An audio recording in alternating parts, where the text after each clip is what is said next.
reached one of the biggest races for the Dave Bush Sim Racing Unleashed Cup Series. Welcome back, everybody. Season number 15, round number 11, the World 300 here at Charlotte, presented to you all by MaxspeedTV. After a couple of weeks off, these guys rejuvenated from Mother's Day, Memorial Day, and well, now they're going to be pulling a grueling 200 laps, 300 miles here tonight. Of course, myself, Joshua Medlock, and well, I can't do it without Will here tonight. Will, buddy, glad to have you. It's been a bit since we've called SRU, but, you know, this is a big race for these guys. Not only, you know, points race, but, you know, bragging rights as well. Yes, sir, indeed. Bragging rights. Like he talked about, there's a couple of, I guess you could say, maybe past champions or past winners in the field trying to just get some bragging rights that we know of. If I'm not mistaken, Mark Whitley has showed up this evening to race, so past champion that I mentioned. Kyle Heath is here as well. Good to see Kyle. He's normally a SRU Cup Series competitor, but you know he's here tonight as well. I'm just saying. So great to see, you know, back again this week after a couple of week hiatus. You know, just a couple of week break, you know, Memorial Day and so forth. So great to be back, Joshua. Charlotte Motor Speedway. This track is over 60 years old, so it's great to see how it has aged with time and everything, and the multiple repaves it has had, and it's got quite different characteristics. It can be quite bumpy, and that makes it quite a challenge for these drivers this evening.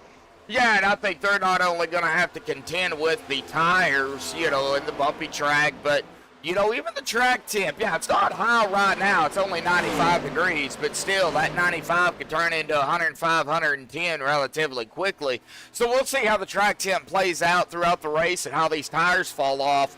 You know, if they're going to fall off quick, if it's going to take a little bit for them to fall off, or if they're going to be able to, you know, save some tires, you know, throughout the race here tonight. But 200 laps, it is a good thing they do have 5 sets of tires here tonight. So they got that extra set, unlike the usual 4 that they get, you know, from the other races. They do get an extra set tonight. I do think they will need to probably use that set, depending on, of course, caution counts as well. That could play a factor. Fuel, it could come down to a fuel run here even too, 75% fuel. So 75% fuel tonight, and drivers were telling me tonight more than likely 45 to 50 laps on a full tank here this evening, Joshua. So so probably maybe 51, 52 if you're going to see people conserve, maybe try to get as much as they totally can out of their tanks, because there could be a little bit of a tire fall off here with lap time and so forth. So we could see maybe a 1.5 2-second fall off maybe. And once you slow down that much, you could save at least 2 laps, maybe, give or take. Yeah, we'll see kind of what happens, you know, as they progress. Pit road is so difficult to get on here if you're trying to make live green flag action pit stops, because the centering corner average speed with these Gen 7 cars is just so great that whenever you get to the pit road entry, it just, I don't want to say it sneaks up on you, but it jumps out at you right on turn 4 exit. And some drivers will commit early and drop down in the middle of the corner. Some dive bomb right at the exit. There's so many ways to go about doing it. But it's very tricky. There's a bump right there whenever you come off of turn 4 onto the flat. You can really upset the car, and you can really go for a wild ride here on the entry and also the exit. There's bumps on the pit road exit, so we just got to be watchful this evening here at Charlotte. Oh, yeah, definitely so. Now, we are under the 3-minute mark here, almost the 2.5-minute mark, so we're going to go ahead and step aside and, you know, play the national anthem provided by Madison Rising. These guys have got a long race in store. store for them. Good luck to, of course, everybody out there on the track here tonight. You know, them points are going to be, you know, really, I think the points are going to be more important than the bragging rights, but, you know, it's always good to have that in your back pocket as well. But we're going to step aside and play the national anthem provided by Madison Rising folks, so hang tight. Qualifying here at Charlotte will be underway when we come back.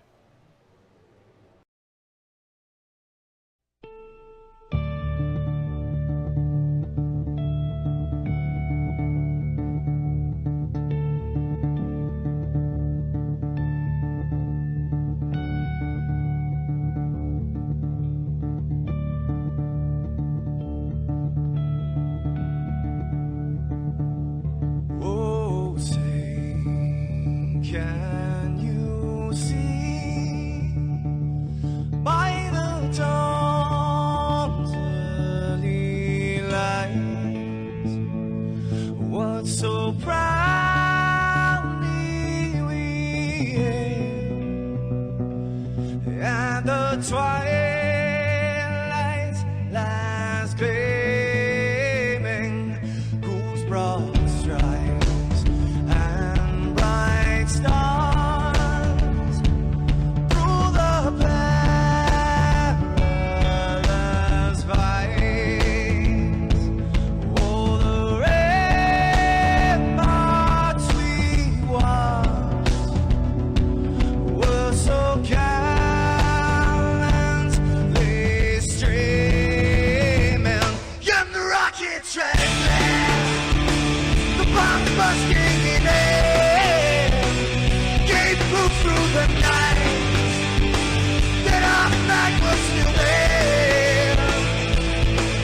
Oh, say, does that star-spangled banner yet wave o'er the land under the frame, you're the home of the brave.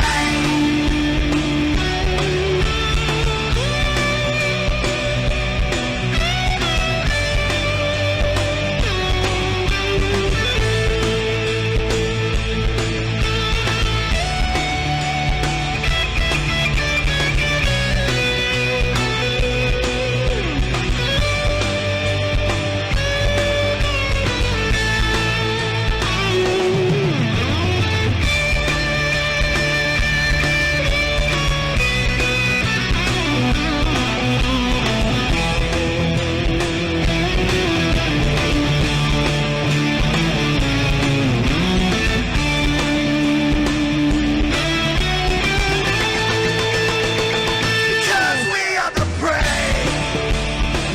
Yes, we are the brave. We'll fight to invade the name of the brave. We are the U.S. of A. For those unaware, that flag is still there. It's our future to save this land of the brave, the U.S. of A. Oh, say, does that star-spangled banner yet wave o'er the land of the free, in the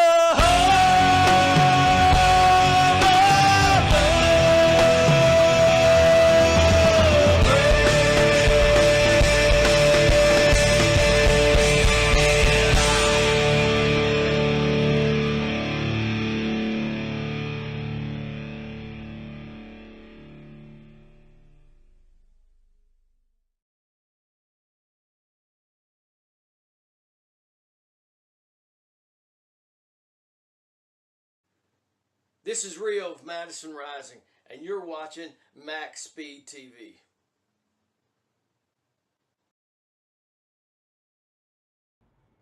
Alrighty, folks, we are back. Qualifying underway here for the World 300. Right now, Mark Whitley up at the top with Zachary Rongich in the second spot. Austin Sailors was in third, but Well, Zach Deutscher, he said otherwise. Well, now Austin goes back up to second. So,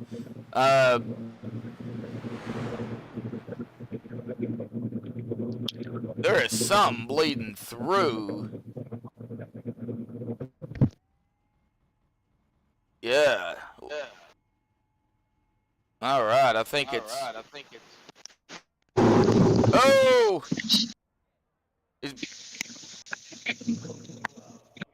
All right, Will's trying to get that fixed, so hang on just a second. But they got the time still rolling in. Yeah, I don't know what was going on with that, but something was bleeding through there. And it looks like he is back, but okay, so it looks like slowly working on it. Kyle Heath up at the top right now. Looks like with a 29.655. A little good lap there by Kyle Heath. Philip Bridgman is out on the track in the Wendy's red, white, and blue paint. Got Chris Path out on the track as well. Kyle Heath, Brendan Kennedy out in chat here tonight too. Glad to see both of you for at least one race. We're glad to have you back, Kyle, as always, buddy. Glad to see you out there racing. Fixed it. I think it did. All right, cool. Yeah, that did fix it. So I don't know what you did, but remember that. At the moment, it is resolved. At the moment, it is resolved. Well, that's because like we were talking. Go ahead. Go ahead, Joshua. Sorry. Oh, I was just going to say, like we were saying during the national anthem, paint scheme of the night award. Some people, since it's Charlotte and it's, the World 300, some people do patriotic paint schemes. Wrong, is in a old National Guard Dell Jr. paint scheme, but paint scheme of the night. Almost every stream or every broadcast I'm a part of, I like to kind of do a little paint scheme of the night award. Oh, that Fanta car, Fanta. I think the. Okay, do you want to know the backstory behind that soda product, the Coca-Cola? No, what? The Fanta car. I think I've heard a little backstory about it, but we're coming down to about 10 seconds left here in qualifying, so I don't think we're going to have time for it right at the moment. Yeah, we'll get to it later. Yeah. Looks like Kyle Heath, is going to hold on to the top spot here tonight, though. He's going to start on pole here. Nice run. Yeah, by Kyle. Let's go ahead. Look at the separation from, third on down. Oh, my goodness. Well, it already reset on me, so let me go ahead and get Mr. Kyle down here real quick. Kyle Heath, buddy, you got a copy. I got you. Hey, well, how you doing there, buddy? Glad to see you out on the track here tonight, man. And you are going to start up top here, buddy, for the World 300. Man, the All-Star race type deal, but points on the line. I know you're kind of struggling this season with everything going on, school and all that. But hey, still got some bragging rights to go for, buddy. Talk about it. What are you hoping for here tonight at Charlotte? I'm hoping to stay up front and get this win.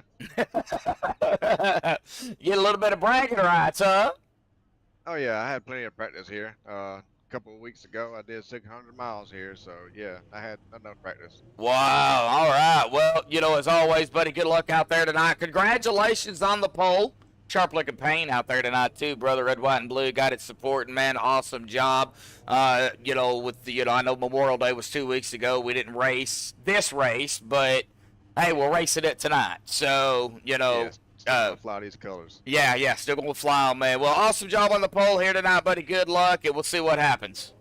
Thank you, man. You have a good one. You too. All right, well, that was Kyle Heath there on the pole here tonight. Let's go ahead and get him down here on our MaxspeedTV starting grid here this evening.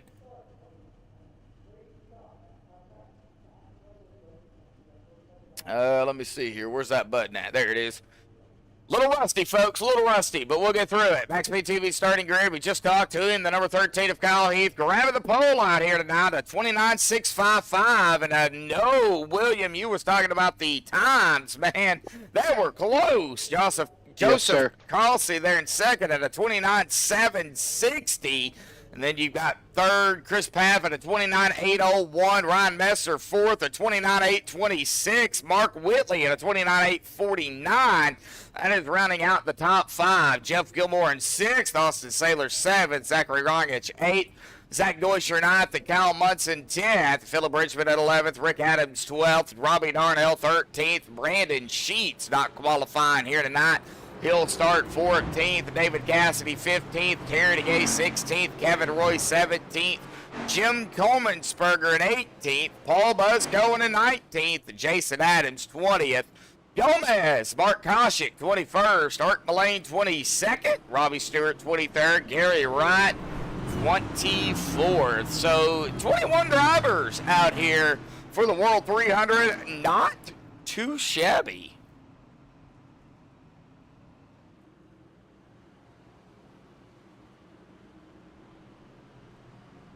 Got 8 of you out there right now tuning in. 7 likes. Thank you all for the likes here tonight already. We have got a long race in store. Not only for us up here in the booth, Will, but for these guys down here on the track. Oh, most certainly indeed. 300 miles in store to come. That's 200 laps. Most definitely going to be hard-fought racing action. Yep. They are lined up. Pace cars off and away for the first time here tonight into the start zone here at Charlotte. The green is out. The World 300 on the way. Boogity, boogity, boogity, folks. We are racing here tonight at Charlotte.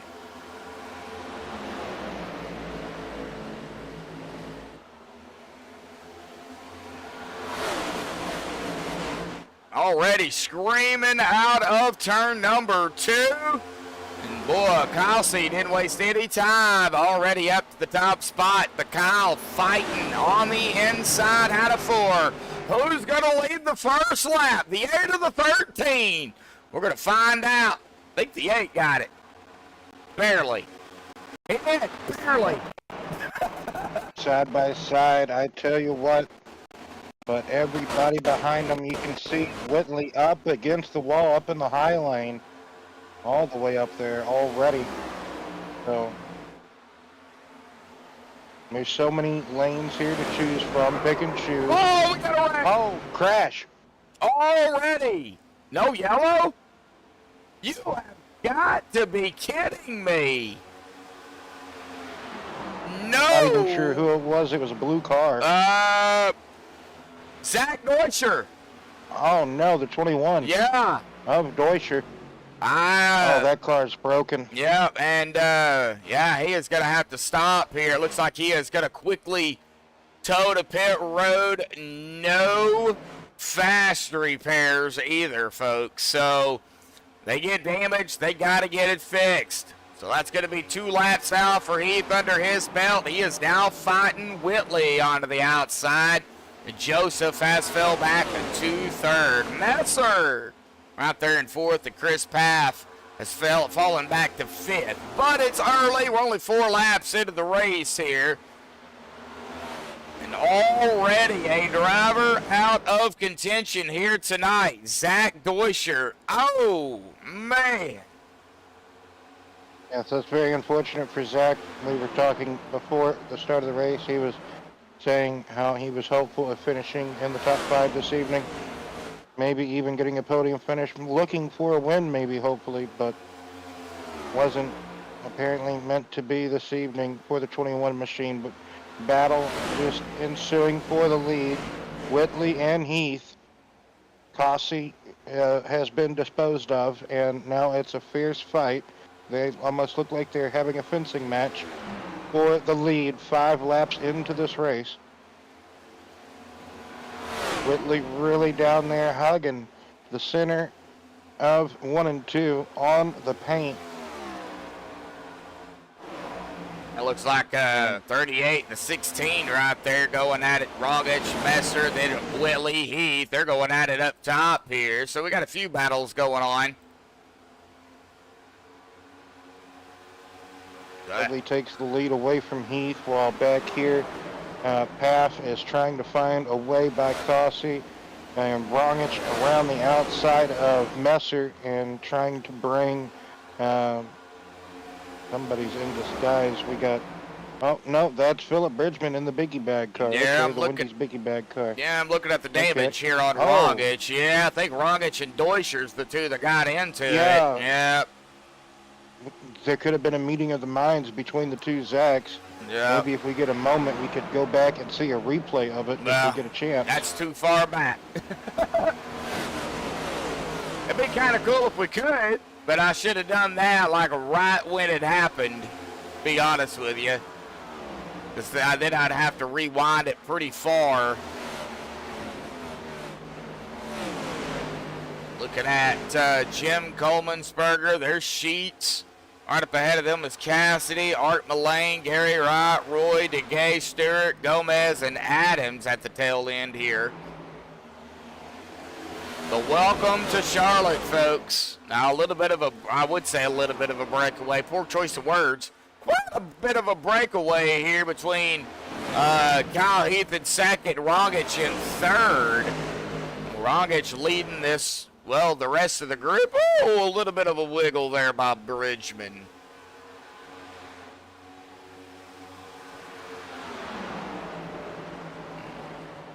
Bridgman started in 11th, currently probably one of the biggest movers of the race currently at this moment. So up in 4th.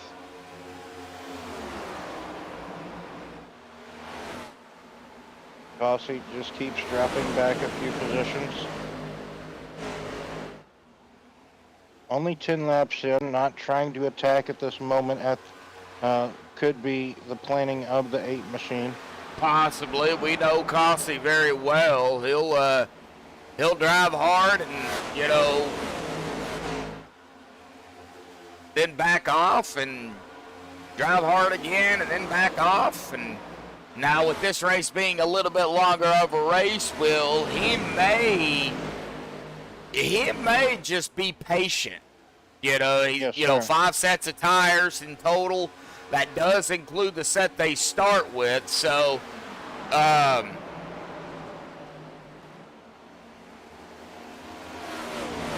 he has a point for leading a lap, so Yep. that's, you know, that's in the bank. Kyle Munson going at it with Austin, or trying to at least, but couldn't quite get there. no. He's got Robbie Darnell right all over him, Yep. Kyle Munson. Yep, right behind him. In the another red, white, blue, silver. We'll take a look at these red, white, and blue paints that we didn't get to see a few weeks ago here tonight. But the Hillsboro 44 Fee Company red, white, and blue car on Robbie Darnell. Like I said, like he was saying, he's right behind the 40 of Kyle Munson. I mean, right there, you can just see it. Whoa, yeah. Oh, good close racing. Yeah, Robbie Side by almost side, ran Chris him Paff over. trying to get around Joseph Cossie there, Looks like, and he does. He completes the pass. well, looks like Path. Now Path, Cossie, there's Messer, the 43 of Slayers, that's what I call him. Austin in the Harpoon Design Developmental Program. Of course, I wouldn't be surprised if we see Austin, you know, maybe in the possible near future up into the actual, now he's still part of the team, which, yeah, but, you know, I wouldn't be surprised to see him in an actual paint, you know, an actual, what I guess you could call it, not the developmental, but the, He's just in the junior Harpoon yeah, the junior racing program. the junior Harpoon. He's the junior Harpoon right now. Yes.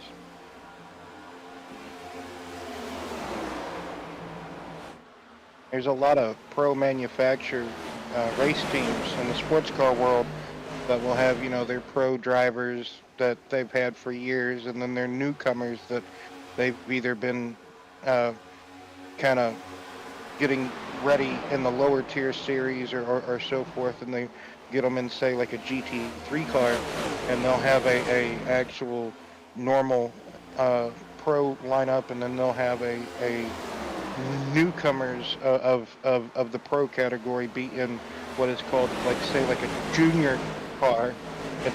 It's a bunch of drivers that are in their early to mid 20s, right? Yeah. That's why they call it the junior car. Because they may not have the experience as the guys that's been around for close to 15 years.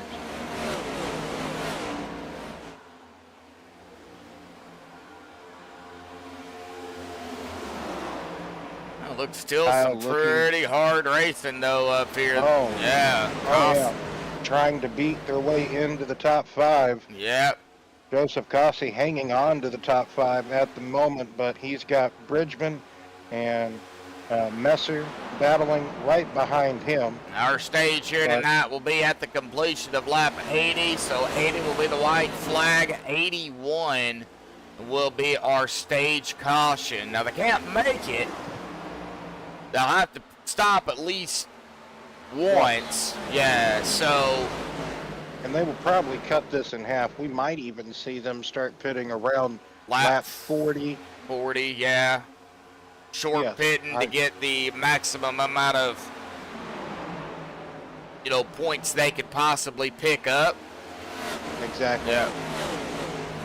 Looks like Robbie Darnell and Austin went and did battle there for a second. We do have did have a little bit of a battle back here. And for drivers like, Whitley, Heath, and a few others, they can run as long as they want to. They don't have to try to gamble, get any points or what have you. They can do their own type of strategy. Now, they're not going for any type of points this season, so... They have a 3.5 second lead at the moment as it runs over third place man, Zachary Rongich.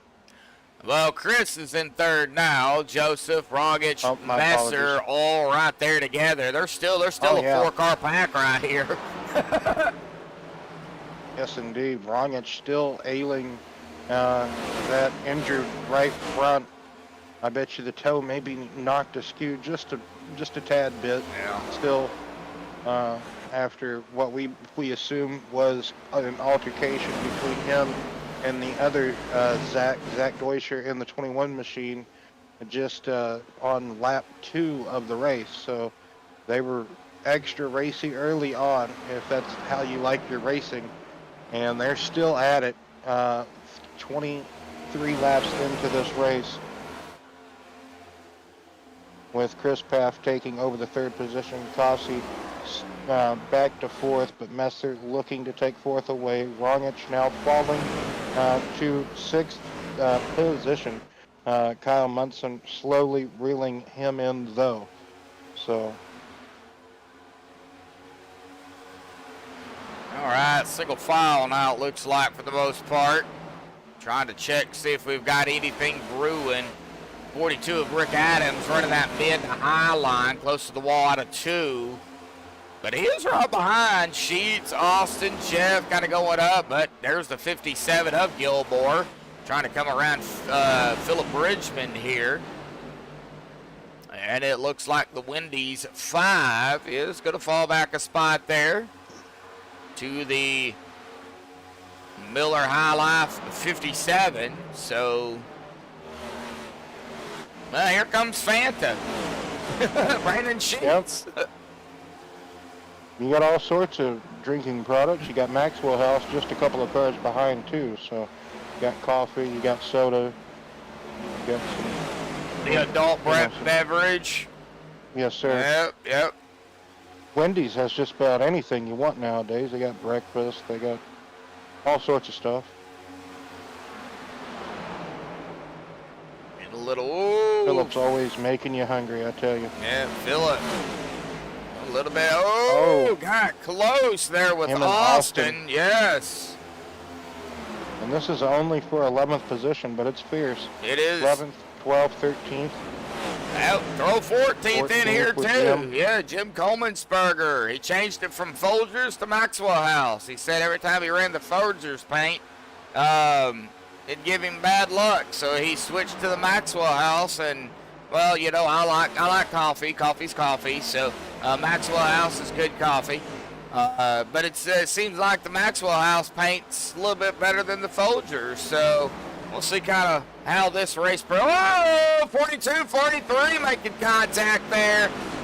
Oh, and I think we can go back here real quickly and have a little look-see at this. Yeah, oh, it looks like right here. Well, I'm going to rewind it a little bit. Right there, 43. Ooh, looks like they were doing a little bumping and banging. Might have started a little bit further back. Right in through here is really where it started. 43, yeah, right there. Yes, all right, back up live. Can't stay on it, but 42 and 43 right back together again. That has brought David Cassidy up to the tail end to them. So a little bit of a shakeup still yet going back here. Just outside of the top 12, just inside of the top 15, Will. Oh, yeah, that was a tremendous save by both Austin and Rick there. Rick crossing up Austin going into turn 3 and 4. After, like you said, they were just getting after it, but still, I heard somebody hit the 11th, wall. 12th, 13th. Very easy to do here. Just whenever you think you're safe and secure, the car may jump out or go up there and slap the wall and corner exit, or you could just already be rim riding. That's another term for riding up on that high line.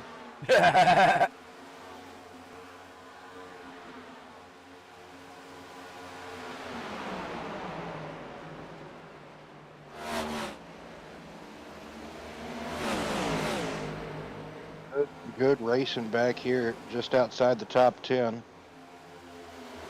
11th, 12th, 13th, 14th, 15th. David Cassidy reeling these guys in. About to be 32 laps complete.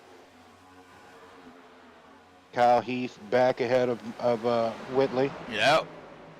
Let's see here. Let's get up to Joseph Cossey running them back down, though. He's got within 2 and some odd seconds. He's bringing Messer and Chris Paff with them. So they're slowly reeling them back in, Joshua. Had Joseph on your mind. Yes, I did. Yeah, looks like Robbie Stewart and Gomez here had a little bit of a battle, and now that battle is still going on between the 3 and the 33, so 3-3-3 going at it back here. This is back here at the tail end, but still, nevertheless, I mean, that is for points and for position. So these guys back here racing it up just like these guys are. 1, 2, we got like 1, 2, 3, 4. We got a 5-pack right here together. That is being led by Jim Coleman'sberger, Austin, Phillip, and David Cassidy, as well as Rick Adams. So all right here together. Looks like Jason Adams and Gomez down pit road. Now this could be part of that strategy that I kind of mentioned earlier, cutting in a way cutting the stage in half. A little bit early to do that, 35. Yeah. So still, yeah, I was expecting maybe around 40 to 41, 42, somewhere in that ballpark. Nope. But still early, like you talked about here. All right, John Black out there. Stephen Lane out in chat here. Well, Stephen, it hasn't done it here tonight. I think it had to do with the car count last night over at OP, because it hasn't messed up once here tonight, and I am sharing my screen even with Mr. Will in Discord. So I'm... What track were you at last night? Pardon? What track were you at last We were night? at the opener at Daytona last night. 52 trucks. My goodness. Yeah, big field. I'm going to have to go back and rewatch that. No, you're not. Okay, I won't. Okay, tip 4, I won't. Because you couldn't watch it. Oh, Oh, my goodness. 54 trucks. Excuse me. 54 trucks. Oh, it looks like Gomez still in his pit box here. So, unscheduled stop there for Gomez. Down now 3 laps. Whitley has pitted. Whitley has pitted. I believe so. No. I just saw him back. No, Yes, I got confused. He's back there with Cossey and Messer. They have caught him. yeah, Adams I got has confused. pitted. Okay, Yeah. yes, Adams pitted, but I got confused. I thought he pitted and came out Well- around where 11th and those guys were for some reason. Sorry, I got my paint schemes mixed up. Jason is pitted, but it doesn't look like it counted because he's still out here at about 37 laps. So,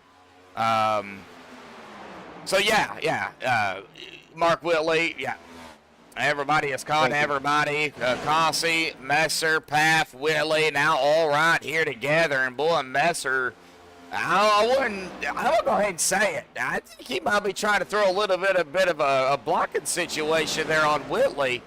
Because, Whitley, one of the drivers, yeah, he's out here to win, but, not going for points. The rest of these guys, well, most of them, they're all going for points. They don't want a non-points driver to... Yeah, coming up, stealing their thunder. Yeah, exactly. So, Ciao. I'm not saying Messer is doing that, but it would not shock me to see it.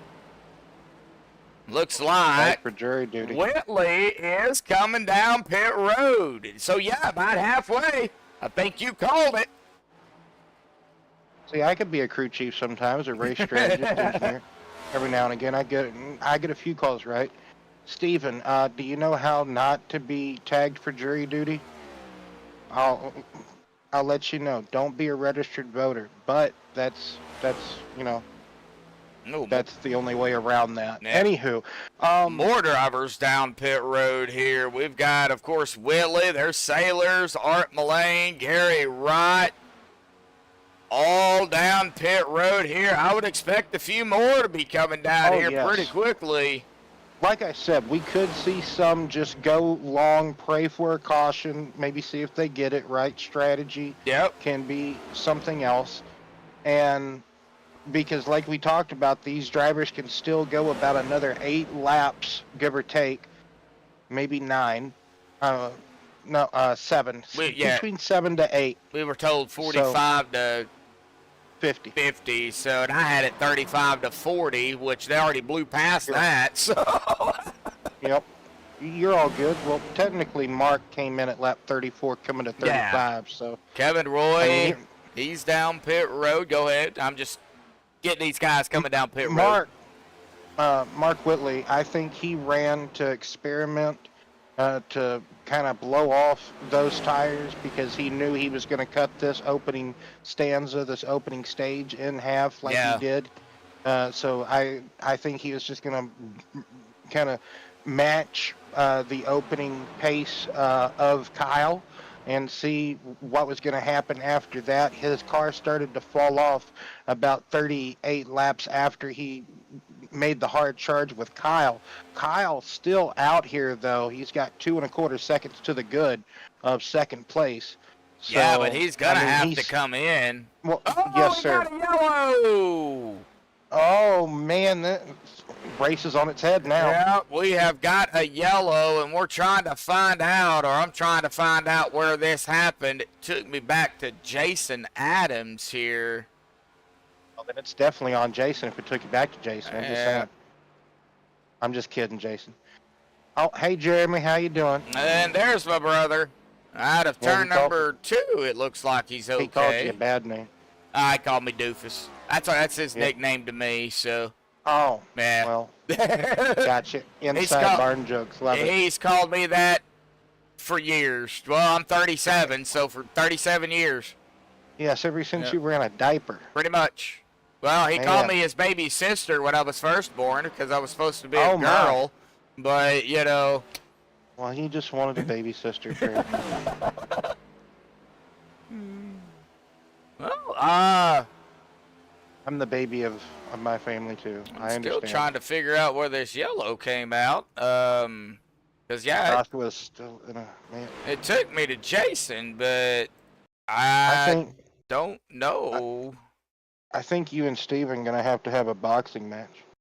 Oh, maybe that was it right there. I think I went a little bit too fast.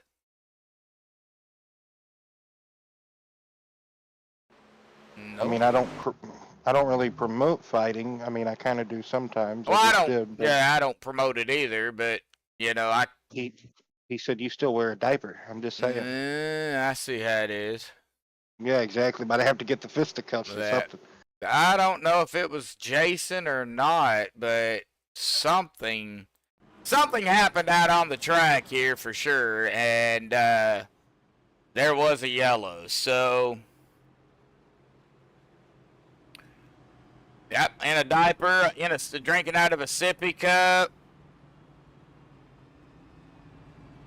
All right. All the Well, sippy cups. I mean, what? it said drinking out of a sippy cup. Oh, 10-4. Well, Kyle I mean, we Mun- basically said the same thing. I think Kyle Munson is our leader. Everybody has already pitted here, so I do believe Kyle Munson will take over the lead. Chris Path is continuing to fall back here. Boring thing where just where the caution fell and Yeah. timing and everything, where iRacing wants to put these drivers. Now, Chris has led, well, he started in third. He hasn't led any laps yet. I don't know where Tara's at. No, I was saying a few choice words last night, man. I was not happy. I didn't say them live or anything, but, you know. Set them in your thoughts in your head. Yes. You know, what you wanted to say Yes. to yourself. Yeah, see, you could ask Steven. I was not a happy camper. You know. But, like I said, I think it had to do with the massive amount of trucks that was out there. And, you know, the system just could not render everything. And even turning down the graphic settings in iRacing, still, it was not helping. So,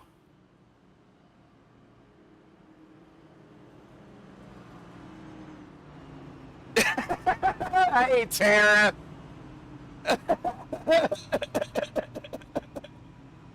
Oh, man.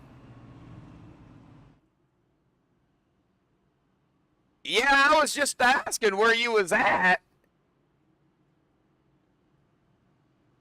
Because, you know, you're usually in chat, chatting it up with everybody out there. Yeah, it was brutal. Yeah, it was brutal. Well, no interview this time around. Maybe we'll catch a driver on the next one. We're getting lined up here, coming to lap number 50 here in about 2 laps. So we'll be a quarter of the way through the race, and we'll be halfway of the halfway mark. So we have Kyle Munson going to restart us here as our pole sitter right now. Kyle Heath to the outside. We have Ryan Messer in third. We have Jeff Gilmore in fourth on that outside row. Yep. Then we have David Cassidy going to be restarting fifth. Who's that on the outside of Robbie the silver? Darn. Robbie Darnett. Yep. Yeah, it's not quite silver. It just almost looks like Robbie Stewart's paint scheme from a distance. Almost. Just the side from where Rick I'm sitting. Adams, Jim Coleman Spurger, Jason Adams, and Brandon Cheats going to round out the top 10 there because they're coming to So green. so many qualifiers for paint scheme of the evening. Gonna have to let the fans also decide on that as well. Yeah, definitely. Yeah, who's your favorite paint out here tonight? And that can go for anybody's paint. Doesn't have to be the red, yeah. white, and blue one. So, of course, I will always pick a red, white, and blue one if I see one. Greenback out here tonight at Charlotte. The World 300. Munson spun the tires. Both the Kyles were on the front row. Yeah, but Kyle Heath, he got a good job, good start on that. And I do want to check Munson's pit here. And they had a 12.1 second stop, so I don't think he took 4 tires. Then again, he could have. And then if he did, that was just right in a full tank. You could be correct, you know. Yeah. Coleman'sberger had to rocket to the bottom lane out of the top, coming out of turn number 4. He almost lost it, I thought, but great save for Jim. Yeah, he put some. That's the case. He put some espresso. He put an espresso shot in that. Oh, in that Maxwell House car. And, Rick trying to avoid Jason. No connection to family ties there. Just the same last name. Rick Adams, boy, the 42 went for a ride and. Oh, golly, I thought we were going to see a 3-4 wide situation up here, too, but they backed out of it quick. So on this restart, currently Ryan Messer is able to stay with Kyle Heath. Currently all this Hornets Nest action back here going on. So many different strategies afoot from the caution happening in the middle of that pit cycle of everybody cutting the stage in half and pitting just a few laps later than everyone else and so forth. One would assume that maybe Jason spun. Yeah. Since it did take you back to Jason. We're only assuming. We're not trying to throw no one under the bus. We only have speculation because we couldn't find it. I'll throw Jason under the bus all day long. I'll let you do it. I can say you did it. No, not totally me. He won't necessarily get mad if I just say you take responsibility. I'll take right? it. So. Yeah, might as well. Rick Adams. So Whitley back here in all the dirty air. Yeah, Kyle has fell back too. That's Kyle Munson. Yeah. So he has fell back. I'm going to have to agree with you. I think he could have gambled and taken rights, and he could have shot himself in the foot here. So learn, it could be, next time, definitely do not do that. Ooh, Gilmore almost getting into the back of Heath, but Heath powers it back up and drives away. So there's now Rongich up here. Oh, took the, right on sync. Right on sync with that one, aren't we? So Rongich right there to the outside. Look at Coleman'sberger, though, trying to go around the outside of Messer. Yeah, he's going to try to make it work. Bag. Yep, look at that. And he slicing did. And dicing. Man, look at Jim go. Whoa, we're going from the 57. Jim's under the wall. Yeah, Gilmore really down there hugging. He's hugging that paint with those left tires. And the Canadian falls in line behind fellow Canadian. And Jim Coleman'sberger on rails right now. Look at Rongich taking it to the lead. He's trying, going, and he is looking to the inside now. Rongich and Heath battle for the lead. Heath goes back to second. Still have a battle for third, though. The 11 Heath could not 57. cross over. Yes, sir. And the 5. Trying to find the 5. Where is the 5? There he is. I don't have the 5. Philip Bridgman, there he is. He's a lap down. That's why. Oh, he's a lap down? Yes. Wow. Yeah, he is the first driver a lap down.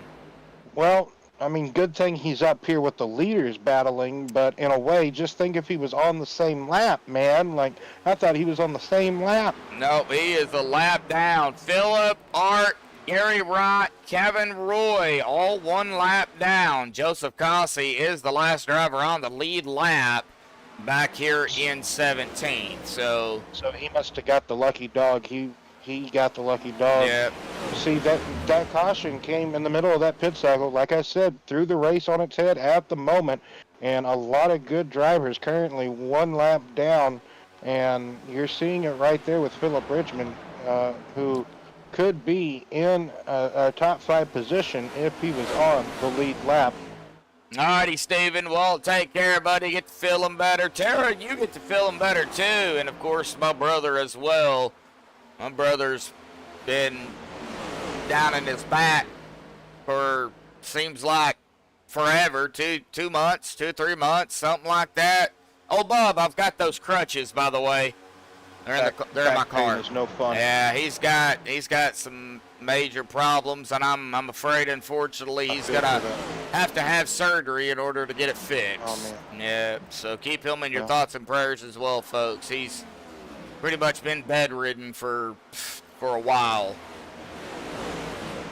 Yeah, pneumonia, no joke either. Yeah, yeah, pneumonia's no joke either. I've had pneumonia.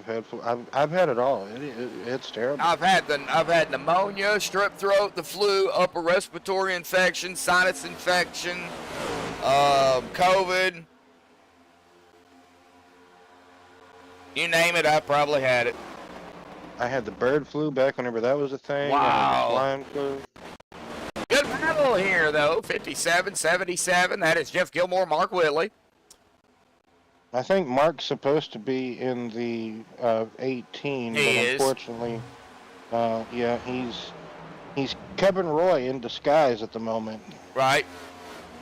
Yeah, Kevin Roy's in the 77 car, actually, so, yeah. Yes, sir. Yeah, I think Mark forgot to change his number. Yeah, it's all good, though. All good in the hood. Like you said, just making appearances, you know. Sometimes you get kind of forgetful, or like, oh, I thought it was okay. I thought the number was on there. Yeah, or you race to change it in another league, and then you decide to race and you forget to change it coming into, another league race, and yeah, it happens. It's happened to us all. Well, lap 62, folks. Zachary Rogic and Kyle Heaton right here, 1-2. Coleman-Sperger third, Whitley fourth, Gilmore fifth, Darnell in sixth, Cassidy seventh, Messer at eighth, Adams ninth, and the other Adams, Rick Adams, in 10th. No relation to Jason Adams that we know of. Now, it could be somewhere down the line, but, well, we're not going to go looking for it. Exactly. We're not family tree investigators. Family tree investigators. I wonder if you could get... That would be a good buddy scheme right there, though. Never thought about it. Never thought about it until you said something. Yeah, it's kind of like the Ghost Adventures, right? Yeah, right? Yeah. Yes, we're looking for your long-lost relative. Let's go find him or her or it. Come on now. Yeah, right. Robbie Darnell, Ryan Messer, and that would be the 5 again of Philip Bridgman. Now, Philip is trying to hold off Art Mullane. Now, Art is the second driver a lap down. Philip does got a pretty good gap on him, so I think if a yellow was to come out, Philip's not involved in it. Philip would be the lucky dog. And they got a couple of corners length at the moment separation, so. But man, this is a good fight though around the 44 of Robbie Darnell though. I mean, Robbie and Messer. Ooh. Man, you said it was a good fight. Yeah, they're barroom brawl just about. Good night, Steven. The driver's trying to keep up with the changing track conditions. Yeah, I'm not 100% sure if track temp Robbie, 84. It has dropped. I'm not 100% sure, Joshua, if the race is supposed to go into the nighttime. If we will see, I'm not 100% sure of the race start time that Robbie or whoever. Ryan Messer and Robbie touched again going into turn 1. Ooh, Ryan's blinking too, so I'm going to have to keep an eye on that. That's just one car. Last night, folks, it was every car. It was bad. Now Ryan, he did a little blinky problem there, so we'll keep an eye on Messer here. Oh, contact, Jim Comensberger and Whitley going into turn one. That just what happened last lap prior between the 16 and 44. Yep. So, my goodness, they're out there for fisticuffs. Oh, 77, Gilmore. Yeah, man. And Getting close Gilmore. to the 18 of Whitley. Yeah, well, Gilmore or Jim Coleman'sberger right here. Now, he was only running at 180-something mile an hour.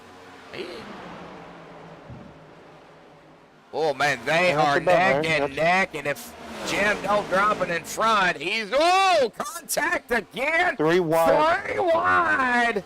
Now we're back to 2 wide. Oh. Ryan Messer's going to have a bit of a compromised line just a wee bit. Jim's going to walk it up the track a half a lane. Everybody gathers it up. Messer's going to have a good run, though, coming out of turn number 4 all the way back all over, now looking to the inside of Whitley. This battle ain't over. Messer's still blinking. I can't stay on him. Every time I click on him, he blinks out. Still a good battle, though. 77 to the 16. And coming to 10 laps to go to the stage break. Hitting lap number 71 right there. That's going to put 46 laps now under Kyle Heath's belt. Trying to hold off Zachary Rogich here. Man, these two just... The battle's still raging on up here, but they have a comfortable... what is that, 2.5 second lead, I think? 2.3 roughly, yeah. Okay, thank you. Yep. Something like that. 2.25, 2.5. Well, now it's down to 2.1, but it, man, 77-16 still going at it.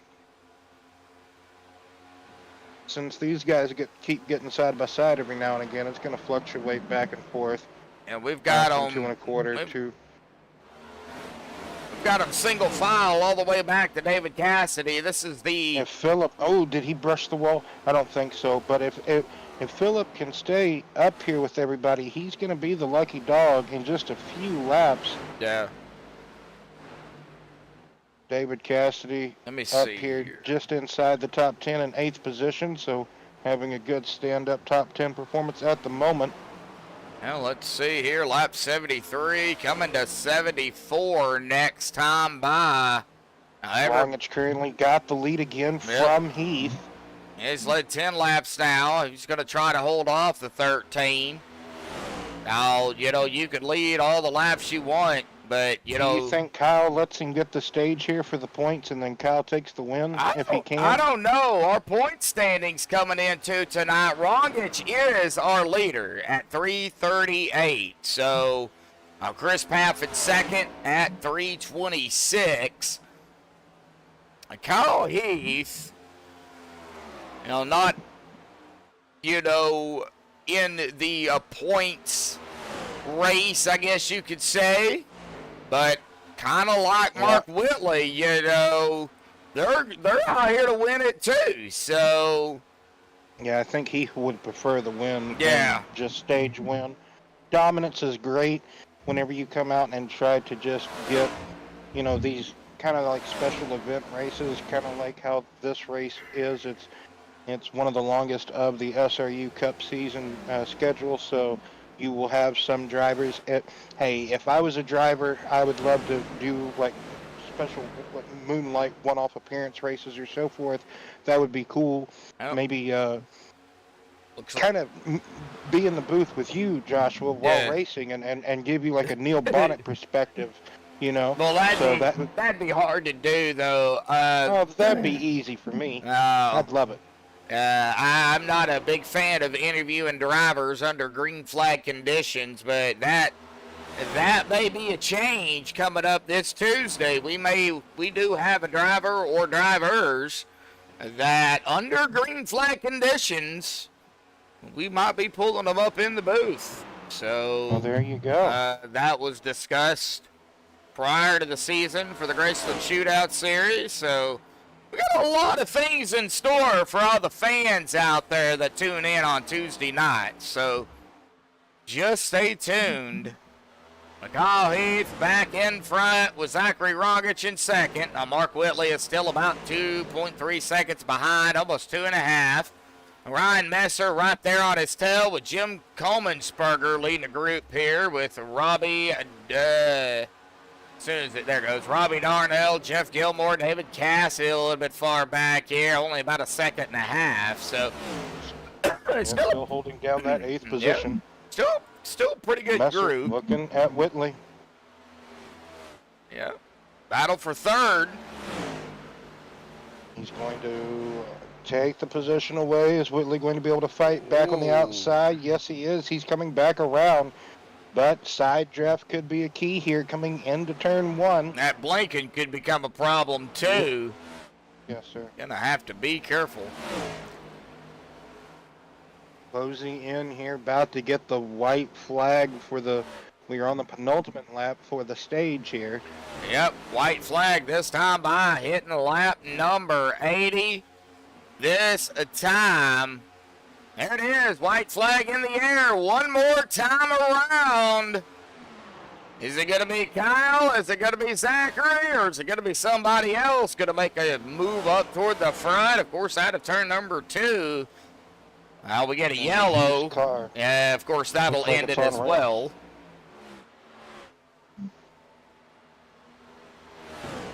And out of turn number 4, it's going to be Kyle Heath winning stage, the only stage here tonight. There it is. Kyle Heath, our stage winner.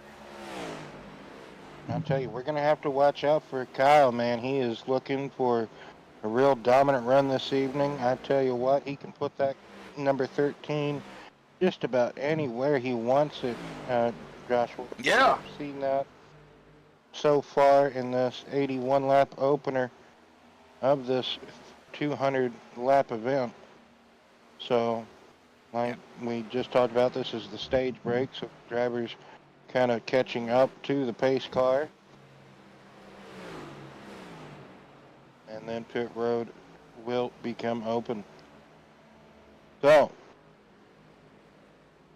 I don't think no one is going to try a 2-tire call, especially like what happened to Kyle Munson in the 40 machine. He, unfortunately, just like we assume, he just took 2 tires and just kind of fell back. Yeah. Yeah, that offset sometimes with these Gen 7 cars can just be very rugged on the tires. It depends on the track. You can get away with it, but I just don't think you can do it here at Charlotte too well. And everybody. Also, oh yeah, everybody coming down. Oh, Philip. Oh yeah, that's right. Yeah, he's a lap down. He's a lap down, so he will have to. Philip will be the first car 1 lap down. He will get the lucky dog. Yep, and there he goes. Let me get up. Jason Adams. Jason did stay out though. Yes. Yeah. So So he could have stayed out to try to lead a lap, get a bonus point. Yep. All right. Well, we'll get Kyle down here in just a second. Wait and see who will win the race off pit road if Heath can. And he will. No problem. Yeah, no problem for Kyle. Let's go ahead and get him down here real quick. Kyle Heath, buddy, got a copy again, bud? Yeah, I got you. Well, looks like that number 13 car, buddy. It's very fast, very quick. Of course, you know the track very well. You know, you had to fight for the stage win, but you got it. Awesome job, buddy. Now it's going to be a longer shootout, you know, to the end of the race. You know, how was it? How did it feel out there as the race progressed? And, you know, these tires started to get, you know, some wear and tear on them. I believe I'm going to have a little bit better car by the end of it. Like I said, I did 600 laps a couple weeks ago, so I kind of know what I'm looking for. Difference is we only got 75% of fuel, and I'm not used to that. I'm used to the 100% fuel load, so we'll just see how it goes. Take it by ear. Yeah, just take it by ear and then just kind of go, you know, lap by lap basically, and kind of see what it's going to turn out to be. Yes, sir. All righty, Kyle. Well, glad to see you back out on the track here. Like I said, you know, prior to the race began, you know, awesome job by all you guys out here tonight. We still got a long way to go, but if you think about it, it's a short time to get there. So, Yeah, it is. So, I'm ready for it to be over already right now. I have got to go pee. oh my gosh. Well, you got a bottle handy? It's too crowded here for that. Well, good luck, buddy. Hold it. Yep. Y'all have fun up there. You too. The predicaments of being a race car driver, whether you're a sim driver or not. Yep. He even said it. He really had to go, but Well, if it stays green, this race will be over in no time. Yeah. They still have. Well, it says this race will finish in about an hour. Now that's if it stays green. Yes. So you may tack on an extra three minutes per caution. So depending on how many cautions, if we have any, heck, we may not have any. Yeah, we've only had 2. One, if you only count. Wait. We didn't have one earlier, did we? No. Yeah, we did. Oh, okay, Yeah, we did. yeah. Okay. We've had one regular caution, the stage caution, a total for, it says 6 caution laps, but this will be 7 here because they're going to Yes, get, sir. it looks like, the one to go this time by. So for 7 laps, we'll be at 116 laps to go and 11 lead changes. So, man, already had 11 lead changes in only 80 something laps. So 85, that's actually, yep. I mean, yeah, that's pretty impressive feat in and of itself right there. 11 lead changes, but that can consist of, many of the same drivers going back to the lead, like Kyle Heath, Zachary Rongich, Mark Whitley, just to kind of name the top 3 that are up here right now. Yes, sir. We've had a few that, have led as well. I do think Jason Adams, Jason, he stayed out to lead a lap, so he's just now coming back out onto the back stretch here. Kyle Munson, he's led a couple of laps here tonight. So, no points at stake, bragging rights at stake. Joseph Cossey is another leader. Oh, yeah, Joseph Cossey. Yeah, Cossey, hopefully he can figure out, he only had a stop of about 10.8 seconds. Ooh, that's going to be interesting. Oh, here we go. Pace car will dive off to the safety of pit road. There it goes. Coming to lap 86 here tonight of the 200 laps, 300 miles, the World 300. Here we go. Green back out. The final stint of the race here tonight. The Dave Bush Sim Racing Leash Cup Series here at Charlotte. Everybody on the loud pedal, and Zachary Rongich wasting no time taking that 38 up to the front, but he's got company and a lot of it. Oh, Kyle Heath getting right there in the middle groove, right on the door of the 38. Almost said 88. 38, as they were coming through 3 and 4, trying to keep the lead, defend the lead, but Rongich peeking a nose by. Now he finally takes the lead away. He got it. And completes the pass.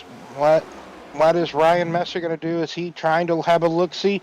So he gets the door shut by Kyle Heath. So Rongich now with the clean air, can he defend and have the longer lasting run?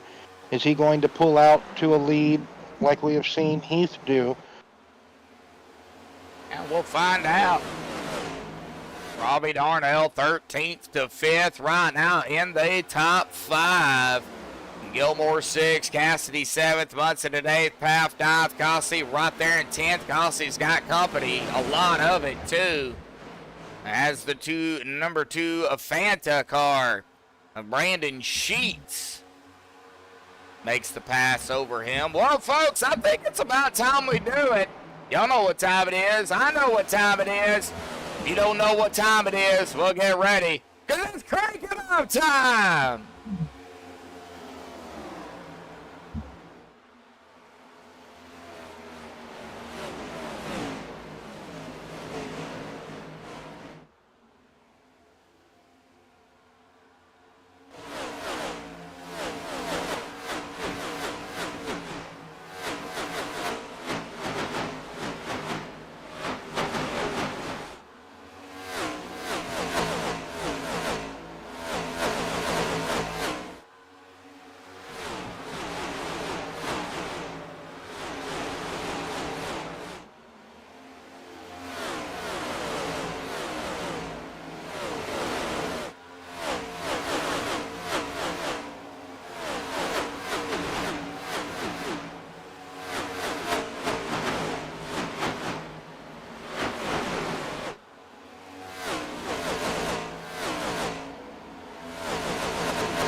Alrighty, folks, we're back. Hopefully everybody enjoyed the Crank It Up cam there.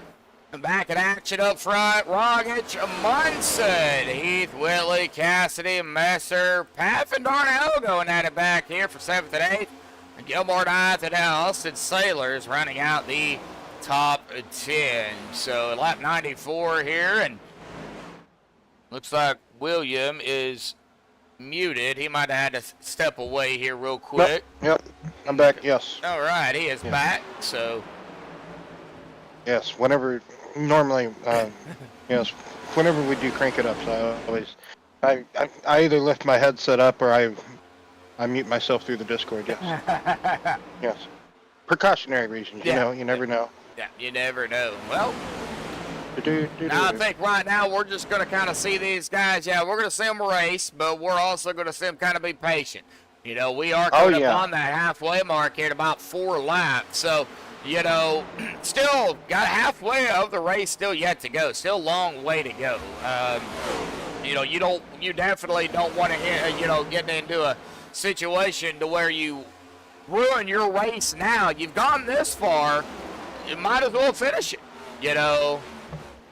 We should start seeing pit stops around lap, excuse me, Joshua, oh my, between lap 135, 145, somewhere in that ballpark, maybe even 130, give or take, just all depends. But then there could be a case of wanting to go longer, some drivers trying to go longer. I don't see why they couldn't.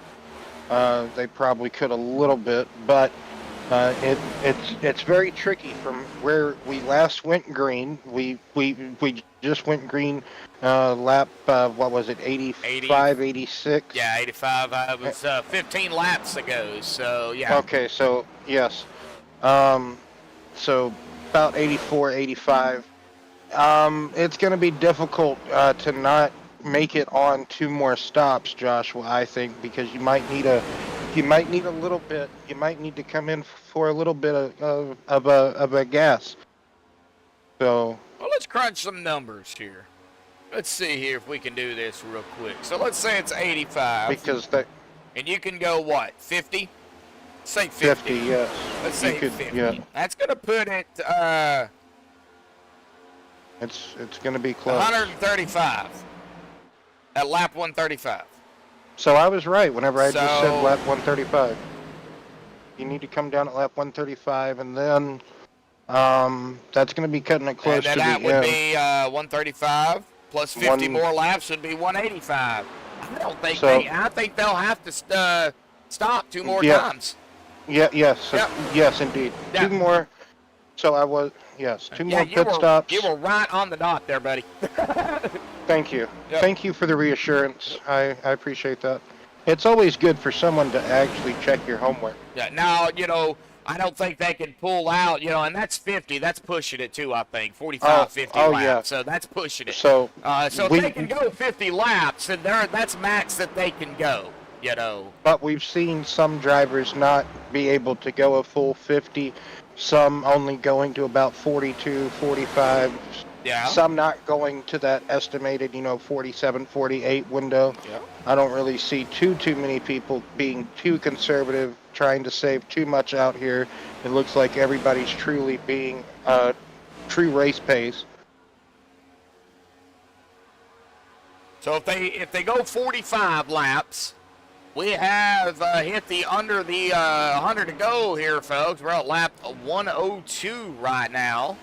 And right now, just a lot of single file going on here. We'll get to the back on track here in just a second. But, still crunching those numbers here. You do it at 45, the minimum when the window will open, basically. You're looking at 130 at 180. That's going to put it at about 20 to go, roughly, on your last stop. To me, that would be better to do it at when the window is open, or maybe even before that, instead of doing it with 15 to go. You could probably short pit and gain a lot of time, maybe a few tenths on someone that you're trying to chase down if you maybe short pit a few laps before them, put the fresh rubber on, and come out and they kind of still linger out on track and haven't decided to come down. Maybe they stay out 5 laps or so, but then that means they're going to have better rubber whenever they come back out. They're going to chase you back down. Kyle Heath back in the 2nd position. So Rongich, Heath, my apologies I couldn't see who was in 3rd. I think it was Messer, right? So Path back here in 7th place. He's leading Austin and Gilmore. Bridgman is in 9th position, I believe, or 10th, excuse me. So Bridgman getting the wave around and getting back inside the top 10, but struggling, losing that position as we switch back to the front here. Yeah, looking at the lead. Munson, And Whitley, yeah, Whitley and Munson. We got a good battle back here, 3rd, 4th, and 5th, respectively, all right here, sandwiched together. With 95 laps to go. Yep, still a ways. That sun's slowly going down. Yeah, I think the start time for the race was just a bit too early for it to kind of... I don't know if we're really going to get nighttime condition or not. Yeah, we'll see. Well, 10 likes out there and 12 currently watching. Thank you, everybody, for tuning in here tonight on MaxspeedTV, the Dave Bush Sim Racing Unleashed Cup Series, Season 15, round number 11, the World 300 here at Charlotte. Myself, Joshua Medlock, Will Roberts up here, calling the action lap by lap if we can, if there's anything going on, of course.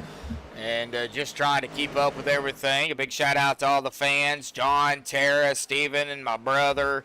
Those that have helped me up in the booth and those that have been out in chat.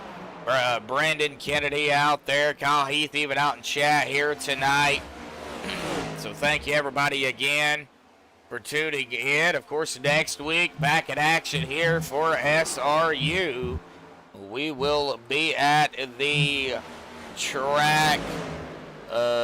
Give me a second, and I will get that information for you guys. We will be at Sonoma. So a little bit of road course action going on there for 50 laps. And in this race currently, we still have 18 drivers on the lead lap and 3, 1 lap down at the moment. I believe Kevin Roy is currently the first car 1 lap down. Kevin Roy, Gary Wright, and Art Mullane. Terry DeGay is the last driver on the lead lap, but, he may be the last driver on the lead lap, but that don't mean anything. I mean, he can get back up there and, Terry could win it. We don't know. Oh, for sure. As long as you're on the lead lap, you always have a chance, I always say. As long as you're still running and you're reasonably, 1 lap down, you could still have a couple of cautions, get back in the mix, but as long as you're on the lead lap, man, anything is possible.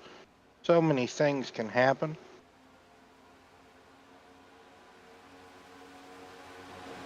As we see the 2 leaders that have pretty much been the dominant force of the evening, Zachary Rongich leading 37 laps and counting at the moment, and right behind him, Kyle Heath, who has led over 50 laps. Mark Whitley in 3rd position. Yeah, we have Ryan Messer 37, right behind him. 37 laps, 57, 12. Yeah, Ryan's right there. I was looking at who has led laps. That would be Kyle Munson right there, too. Top 5. So a couple of drivers up here in the top 5 that has led laps. The last lap, though, very important lap.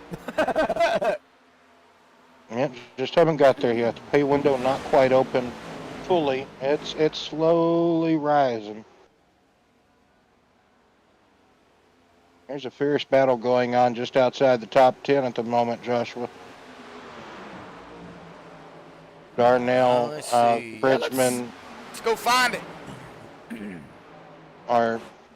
This is just inside the top 10 with Darnell, Coleman Spurger, Gilmore, and then I guess that battle just outside the top 10 kind of equalized itself out. But Gilmore going on the attack on Austin, trying to get Austin, but Austin got a better run out of turn number 4 than Gilmore. But Darnell all over. He wants some coffee. He wants some of that Maxwell House. Trying to find a way by Jim, but Jim just having none of it. Jim's holding his own. They are all running down Chris Paff, though. Yes. They're trying. Let's Trying get not up. to let Paff go too far away. Yep, let's Say, get back here, Chris. But Austin, man, Austin trying to hold off Jeff. They are having a go at it.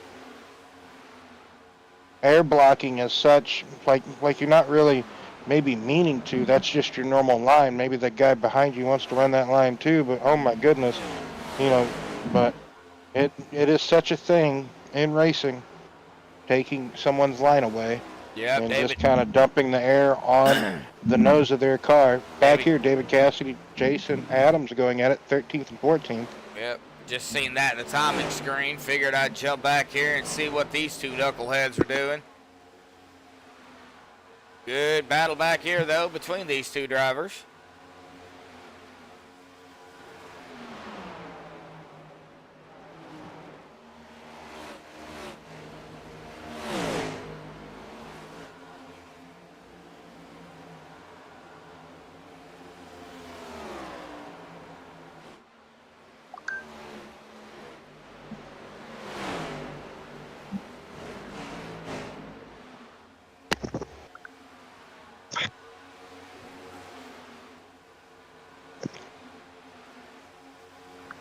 So as you see, at the moment, Jason getting the better of David. Darnell and Coleman'sberger still going at it for 9th and 10th. Yeah, I got to go A back little here. bit further back. Check Yep. Oh, yeah. on Duguay and who is that? Terry Duguay, the 77 of Kevin Roy, who is the first driver a lap down, and the 42 of Rick Adams. So they are all right here together. Yep, Rick and Terry, that's 16th, 17th. Like you say, one car of the 77 of Kevin just trying to stay ahead of Art. And the other one lap down. I'll think of his name in a second.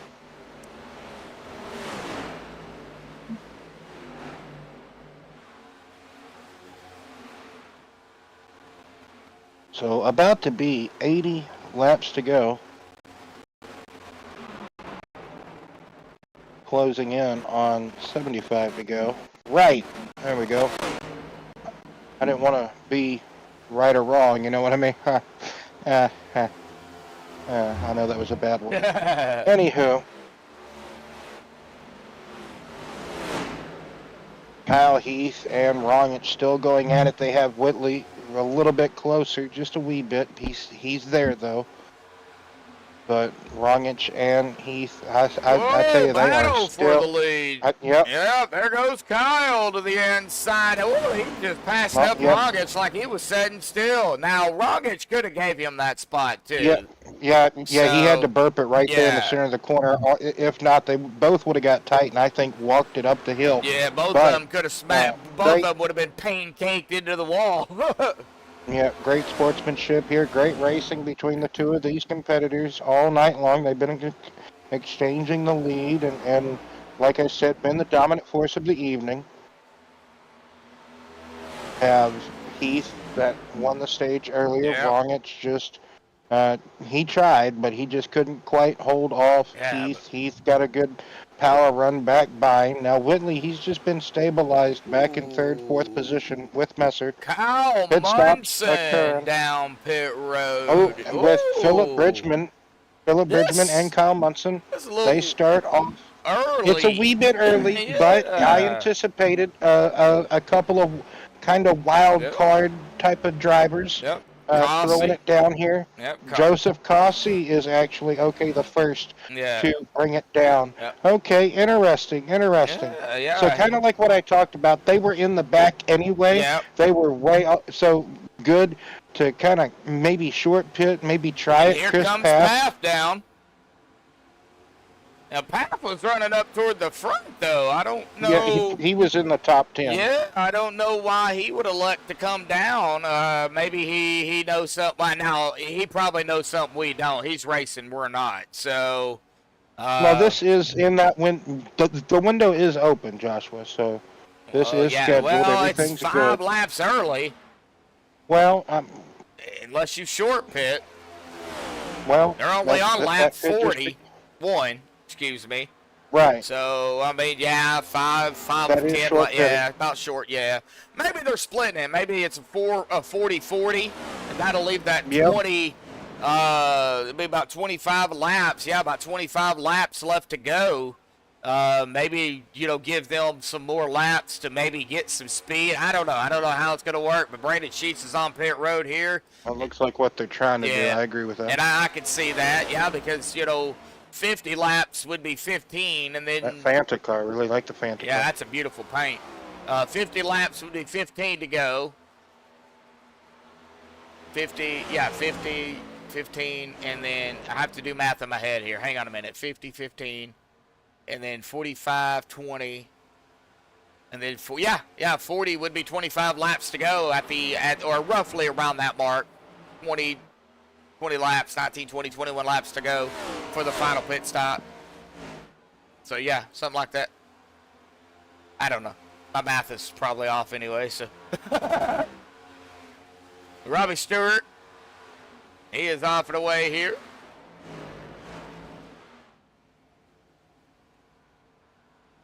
But hey, they're racing, we're not. They're the one that's got to strategize.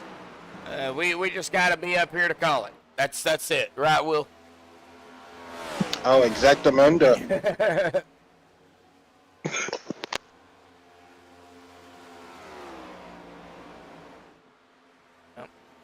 64 laps under his belt. It looks like Robbie Darnell and Austin Sailors did a quick battle here. Boy, Jim even right here with them too. We've got some coffee, we got some feed, and we've got a developmental program.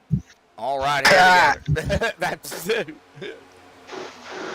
Harpoon Design. Oh, we got a paint design out there from Brantley Road. And big shout out to Brantley. I don't know if he's in chat or not, but heck yeah, Brantley. Big shout out to Brantley. Ooh, feedback again. Oh no, not again. Yeah, it's again. Well, yeah. Yeah, I need to look into that.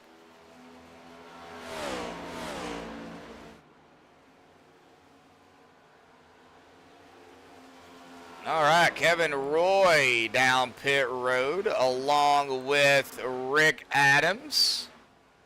Well, pit road starting to get a little bit busier. So we are going to hit lap number 130 there. That is going to put us there at that 71 laps to go. Just gonna try not to laugh as high anymore. Just gonna try to quietly laugh. Just gonna be like an evil chuckle, I guess, from now on. Maybe that could be it. Who knows what makes the feedback spark? Yeah, I don't know. We're gonna get down to the bottom of it one day. Oh yeah, definitely. Well, see, We will. It's not doing it now, so I have no idea. Yeah, I left. I came back in. I unplugged. I did all sorts of magical spells. And... Darnell, Sailors, Messer, Pit I truly Road. think Heath can go to 135. Well, he's been out here 48 laps. Okay, never mind. I think he can go one more. So this He will will be definitely- 49 that time. This should be his end lap. If not, he'll do one more after that. Who knows? We don't know the true calculation. We've been told wrong before. Hey, heck yeah. So the sun finally set. Yeah, son, that is true. Too many to count. But yes, I was correct that time. It is the end lap. He is coming in as With well as Longage. Longage. Look at the time Whitley makes up. Whitley almost gets into the back of Rongich as he makes up so much ground. Look at that ground he makes up. So that is going to be. I'm speechless because that is just. Oh, look at that. Jim Coleman'sberger was coming out, and Kyle and company was coming down and trying to get in, and looks like Jim. That's big too, because Kyle had to jab the brakes a little bit prematurely than he wanted to, right? Yeah. So that's going to be a bit big there too. Rongich is out. Look at that. Look at how close Whitley is right there. Whitley is right there with Rongich to battle Rongich. Yep. Kyle came out first, though. Oh, yes, he did. You know, and we see the different tactics using the pit road apron and the apron here. But look at this. Cold tires, Joshua. They're all going to be right there together, and they're coming up into traffic, and buddy. Yep. I think we've got another driver down pit road, or several of them. Gilmore's down. Golly, Cassidy to Gay Adams. That would be Jason Adams. They're going to be off and away. Kyle Munson is our leader. I got to get up here to Kyle because Kyle, Heath, Ryan Messer, Rongich, Papp, Whitley, he's got a couple. Yeah, they got a couple of. Yeah, this is everybody. Yeah, you're right. Yeah. So Kyle Munson is. Oh, and we've got what happened? Oh, right here off of pit road. No, hey, I said this at the top of the show. I said, watch out for the bumps coming in and exiting pit road here on the apron. So. Terry DeGay right here, and bam, right there, and he wasn't the only one. Synchronized. Yeah, the 24 of Jason Adams also going to, synchronized together, both of them too, and I think the 14's going to take the rougher end of the stick on that one because he is going to get a little piece of damage to the wall there. And, boy, 17 of David Cassidy, boy, he had to bet you change his drawers real quick. That was a little scary. Well, good, solid World 300 here, I have to say. Let's go ahead and pull down one of the drivers down here. And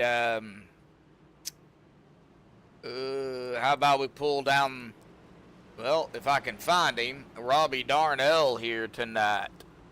Where is he? There he is right there. Robbie Darnell, buddy. A solid performance by you guys here at the World 300, buddy. Awesome job by everybody. It ain't over, but, man, you guys are pulling out all the stops here this evening, man. How's your race going for you in the 44 out there? What do you have here tonight? I don't have the winning car, I don't think, but I'm having a lot of fun racing with the guys that have been around all night, like Jim and Jeff Gilmore and Alston Salyers here. We've been all having a pretty good show, having fun back here in the back. Well, and, go ahead. Sorry. Oh, you're good. Go. I know you said you don't have the winning car, but we've heard that saying before. I mean, what are you thinking? What would you be happy with other than the win, of course? I mean, what are you shooting for at least? Top 5 would be great. Top 10, just anything in that area. Like I said, the car is fast. I have a good long run speed, but in order to get that, it seems like the leaders have to get really far away from me before my car comes to me. But once it comes in, it's fast. Yeah. Yeah, we've been seeing several drivers. It seems like, when that long run starts to happen, 25, 30 laps into the run, man, they use the whole track. It doesn't matter where they stick it. They can make those passes. Is that the way it's kind of acting for you? It is. It seems like once the tires start wearing, they start gripping anywhere I want it. Back corners really helps. I've been getting some good runs off the corner. That's really helped with keeping me up in the top 10 most of the night. Oh, okay. Well, it looks like everybody's having a good time out there. Maybe one of these days you can put one of those kids in the background behind that wheel and see what they can do. Yeah, hey, maybe I got a few here that would love to do. Yeah, maybe we do a little fun around, fun around for the kids out there. That maybe have some fun. But hey, I know tonight y'all got You know, yeah, it's everything on board here tonight. You know, bragging rights, points, the whole 9 yards. So, you know, this is a big race for you guys, and a lot on the line too. So, you know, but it looks like you guys are having a blast out there, buddy, and I can't wait to see what's going to be in store here for the, you know, final, what is it, 50, 60-something laps, roughly, somewhere around in that ballpark. Yeah. So, you know, y'all can't make it, though, can you? No, I think you got to have at least one more stop. At least, yeah, that's kind of from There our... might be some strategy played there. I don't know. I'm not selling. You're not selling. All right. Well, from our calculations, y'all can't. But then again, we've been wrong before, too. So, all righty, Robbie. Yeah, well, good luck out there, buddy. Yes, sir. Yep. Y'all have a good time. Yep. All right, Robbie Darnell out there, man. Yeah, I mean, he, you know, and he's being honest. He said he doesn't have, you know, possibly the winning car, but He's got a top 10 car. yeah, I think Because he's been in the top 10 almost all yeah, I night. think he's got a top 10 at least. I think possibly even a top 7 car, and you know, Oh, yeah. if everything works out for him, you know, as the, you know, race progresses. Because he was running 7th earlier. Yeah. That's where he was running a good bit earlier. Yeah, I think he Tara, he's a very calming person, Tara. Yep. He sounds, yeah, he's calm. Yeah, I don't think I have ever seen Robbie Darnell mad. And I probably don't want to, because it's usually the calm ones that you got to worry about. Yes, right. That's what they always say. Yeah. Now, I'm calm outside of broadcasting. You may not think it, but I am. I try to be. I think we all try to be at some point or another, but, you know. Heath wrong. It's Messer. Would you say Medlock? Um, I wish I was out there in 3rd place right now. You know. Half up here in 4th. And Sheets running up the top 5. Yes, sir. Here we go. Pace car is off the way. Coming to lap 139 here when they get the green. And, well, guess what, folks?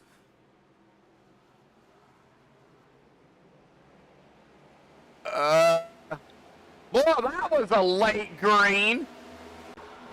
Wow. It was something. I tell you what. One of the latest green flags I've ever seen. Yes, indeed. So, man, oh man. That really kind of jumbled up the field, made everybody have a pedal fest. Yeah, that was a little on the weird side. I think that was one of the first of few times that I've ever seen the green go that late. So, wow. All right. No, you know him? Okay, let's see. I know him. I know him, but I don't know him. You know. He seems like a pretty cool dude, though. So Kyle Heath, Rogic, and Besser are going at it here for 2nd. And don't look now, but there's that 22 ghost. Brandon Sheets had to catch the car, walked up the track, coming through 3 and 4. So fierce battles up here. Yes. Some of the tightest racing up for the top spots we've had all night. As Rogic going around the outside.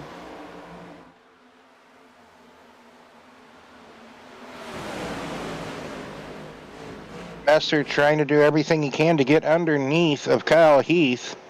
Yep, man, oh man. Sailors, Kyle C. back here battling. And look who it is. Gilmore, Darnell, Kolbensberger. Oh, Jason Adams is on pit road again. He's been on pit road for 25.5 seconds, or in his pit box for 25.5 seconds. And not entirely sure what happened there, but maybe he'll get back out on the racetrack here. And ooh, well, he's 2 laps down now, so single file as we mosey on through the field here, folks. Mark Whitley, David Cassidy, Terry DeGay, Jim Kolbensberger. We got Munson, Stewart. That's Kyle Munson and Robbie Stewart. 15th and 16th, respectively. But Still a lot of racing to go. Well, not a lot, but still quite a few laps left to go here. Tara, I see you out there in chat.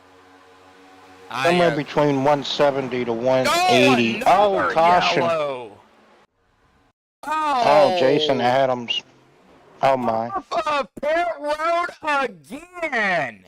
Salt in the wounds for Jason in the embarrassment category, I would have to say. Joshua. We just seen this the last caution. He could have had a bit wider arc there. He's getting to the paint, but he could have he could have went. Do you see where the white and blue paint is instead of hugging the yellow line? Catching the yellow line, he could have drove out to the kind of drove out and then turned left on the blue. But let's get a cockpit here, and I'm not picking on Jason. I'm just going to show y'all. No, I mean, this can happen to anybody. I mean, it just jumped. Yes, exactly. They're very bumpy here on the pit exit. The apron of this track, very bumpy. Even whenever we do the road course portion in the real world and on iRacing, the Roval configuration, breaking into the backstretch bus stop chicane is very, very difficult because you're going onto the flat of the apron, which is very bumpy in and of itself. I say flat. Oh, Kyle Heath bringing it down. Oh, that's going to be cutting it close. Oh, he wasn't the only one that did it, though. No, he brought a lot of company downtown with him. That's for sure. Yep. Look at the train. So this is going to be cutting it awful close. Awful close. Zachary Rogich up at the top here. Let's go ahead and get Rogich down here real quick. Rogich, got a copy there, buddy?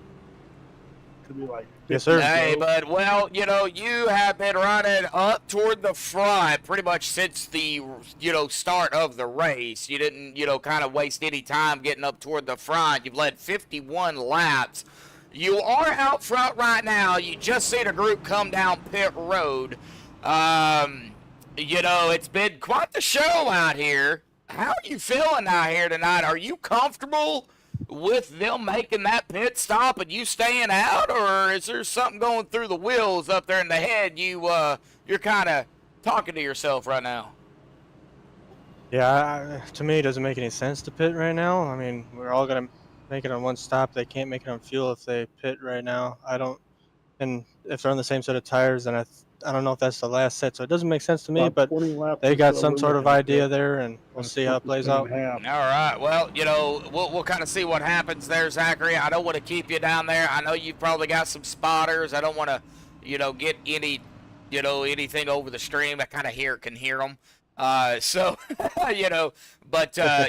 We've still got some racing to go. And, I was kind of, me and Will was talking too about it, and he even mentioned that, it's going to be close. And I don't know. I guess we'll kind of see what happens. But you got a fast car out there. How do you keep it up in front, though? That's the hard part is when I'm getting out in front here, I'm just managing the gap, trying to save tires. And me and Kyle kind of ran away with that last one. He just saved a little bit more to me. It's hard to do that in the lead. It's easy when you're following somebody. You can see what they're doing and just do the opposite. So. Just managing tires, managing your pace, trying not to burn the right front off too bad, but yeah. All right, well, we're not going to keep you any longer than we have to, buddy. Good luck down there. We'll see what happens. We've still got about 54 laps to go, so, hey, anything can happen in 54 laps. That's right. All righty, Zachary, good luck down there, buddy. Thank you. Yep. All right, we'll get it back up there, Will, and, and I kind of have to agree with him, Will. I kind of have to agree with Zach. Does it make any sense to pit there? If you start saving from the moment they fill your car up, just get back in line, get back in the crocodile, as they would say, across the pond. Get back in line behind the safety car, and you just start saving fuel, pumping the clutch in, turning the car off, doing everything you need to do to keep pace. You could save enough fuel if that 2-letter word that has such a big meaning, if there is not another caution, right? So there's there's so much still left to happen in 50 laps, 50 plus laps around Charlotte can feel like an eternity. Yeah. So, as a racing driver. Yeah. So it's going to be Zachary Rongit's Chris Paff to his inside. Rongit's picks the outside lane. And I can see that too. You know, that's probably the line you want to be in on the restart, because you'll get that run coming out of 2. So exactly, I would say that being on that outside would be the best spot for Rongich. However, you know, Paff, he qualified 3rd, and he's been kind of, you know, running up inside of the top 5 most of the night. So yeah, I don't think Paff has fallen too far. And I think he's only been like 7th, 8th, but he's regrouped and gotten back inside the top 5. The Phantom Machine, Brandon Sheets, he's been lurking, man, all night long, finally creeping his way into 4th. Austin Slater, Austin there in the 43. Good run so far for the junior driver of the Harpoon Racing Designs race team. Yep. Then David Cassidy in the monster car. Pace car lights are off. It is coming down the safety and confines of pit road now. 52 laps remaining. And waiting on the green here. There goes. Green is back out once again here at Charlotte. And, you know, Zachary got the run, got that good start. Now he's going to go into turn 1. And, you know, Paff has got the 43 to his outside now, but Roggett's got the good lead. And out of 2, it's going to be Paff, Austin, and that beautiful Fanta car. Al Heath was on the outside of 1 and 2, trying to make up as much ground as possible, but he kind of got blocked a little bit. But now still trying to pick and choose, trying to make up ground from the drivers that pitted. They're either going to conserve a wee bit, then charge, or charge instantly. But it's going to be tough in the traffic. The dirty air is going to play games and tricks with your car, make it handle different. Oh, yeah. You know, each lap is not the same. Each lap is different. You know, you gotta race each lap. Not only race the car around you, if there is one around you, but, you know, you gotta race the track too, because each lap is different, each turn's different, each lap, it's just different. So, well, we are at that 50 to go mark here, folks. There it is, 4 cautions. One of those was the stage, so total of 4 for 13 laps, 50 laps to go to be 49 here at the stripe. And 16 lead changes in total so far, but I still don't, man, it's going to be close on fuel. And like I said in chat here, Jason Adams did take his car behind the wall here tonight. So he is done for the evening.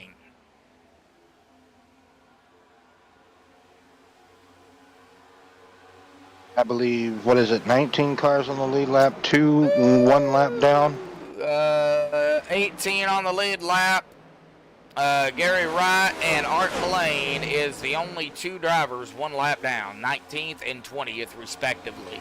Kevin Roy is the last driver on the lead lap. However, though, you know, Gary Wright, Art Mullane, they're only 1 lap down. They're running up here in and around the number 8 car of Joseph Cossey, who's 13th, Robbie Stewart, 12th. So, you know, these guys get a yellow, and they're not involved in it. You know, right now, Gary Wright would get the lucky dog. Art Mullane is right there behind him, though. So these guys not only battling for that 19th position, but they're battling for the lucky dog, too, if a yellow was to arise out here on the track. Robbie Darnell in a pickle here with Philip Bridgman. Wow, he's slicing and dicing, getting his way back inside the top 10. Go ahead. That's the paint I'm going to paint.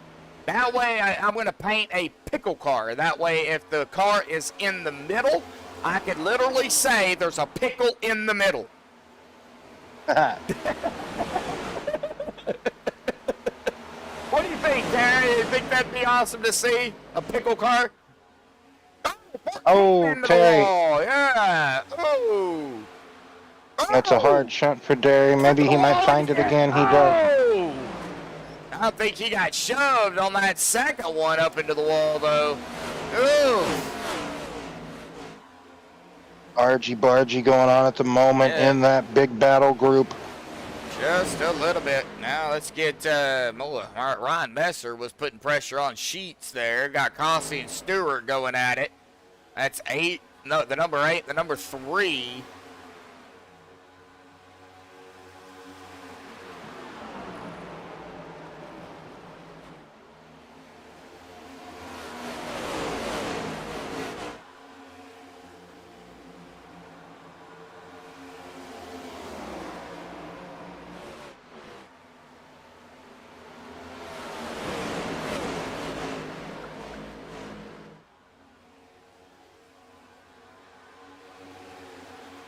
All right, well, we're just kind of watching right now. Coming to lap 159 the next time by.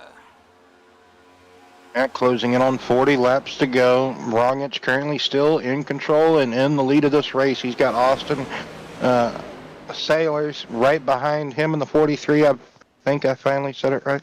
Chris Paff, though, right there. He's got a bunch of hungry hounds behind him, starting with Brandon Sheets in the Fanta car. So Messer, and then more and more drinks, all at the disposal. David Cassidy, good stand up top, almost 5 run for David Cassidy. If not, that is 5th. No, that is not. Go back to kindergarten, Willie. That is 6th position for David Cassidy. 5th for David Cassidy. Yeah, he just took it from Messer. My apologies. He did just take it from Messer, so I will give you credit on that one. You might have to go back to preschool, but, we'll be all right. Now you put yourself in that situation. Now I'm going to pick on you. I don't mind it. It's all good. Okay. All right.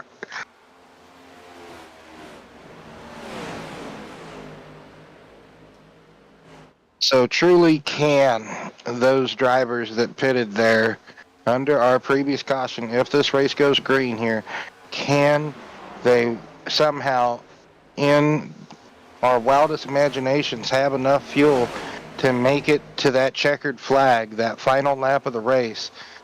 And when do these drivers pit if we do not see another terrible towel? You would think in the next handful of laps, these drivers that stayed out and did not come down pit road like that other group of cars did is going to bring it down at some point in the next, like I said, handful of laps. Well, let's see here. I'm going to check. We got a mixture. So starting at the top here, Zachary Rongich, 29 laps. Austin Sailors, 31. 39 for Chris Paff, 28 for Cassidy. Now they're add 1 because they're coming on to the stripe here. So add 1. That'd be 29 for Cassidy now. 39 for Sheets. Now 17 for Messer. 17 for Whitley, Heath, Darnell.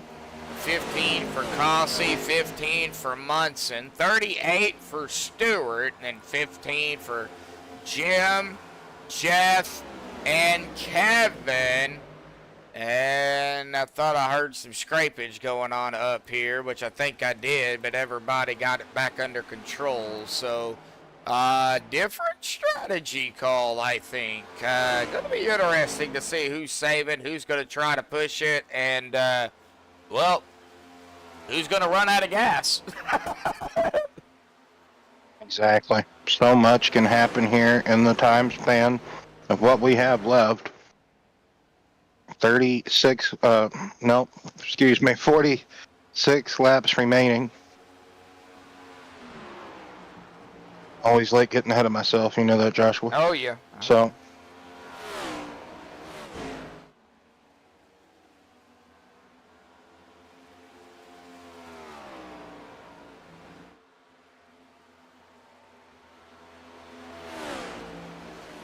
like he said, next week we will be at Infineon, Sears Point, or Sonoma, whatever you prefer to call it, wine country.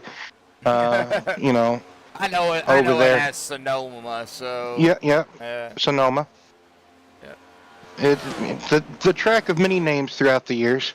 I just wonder which layout Robbie well, I can is going to have actually us look at that here. Let me see what they have scheduled. It 10-4. looks like it is going to be the NASCAR Sonoma Raceway NASCAR Short.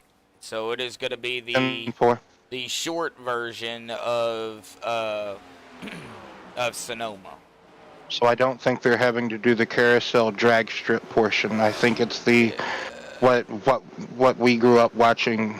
Well, I don't think technically they're adding the boot either. So yeah. Well, the boots on that's on the Glen. Do you know what I mean? Let's see. Yeah, I don't think they're doing the big boot at the bottom. No, that is like the Glen. Yeah, that is the Glen. Yeah. Yeah. Yeah, there's like a like as you top the hill at Sonoma, after you do like the little S portion and you top the hill, there's a part where right after you top the crest, you turn a right and you do a right-hander. You do a little portion of a it's not quite a straightaway, and then you dip down into a left-hand carousel onto the drag strip, and then you go down into a right-hander at the top of the hill of the drag strip. But like you said, that's not what we're doing, I don't think. I don't either. I don't think that's what we're doing. Okay, cool. So like the normal, what everybody else is normally accustomed to seeing at Sonoma, so that's cool. I'm trying to find some images here real quick, as we are still keeping an eye on Kyle Munson here. He's in the middle of a couple of drivers here ahead of him, Cossey, and then Whitley's behind him. Now, Rogic is almost 2.5 seconds ahead of Austin here, but I think they're going to have to pit. So they are going to have to pit.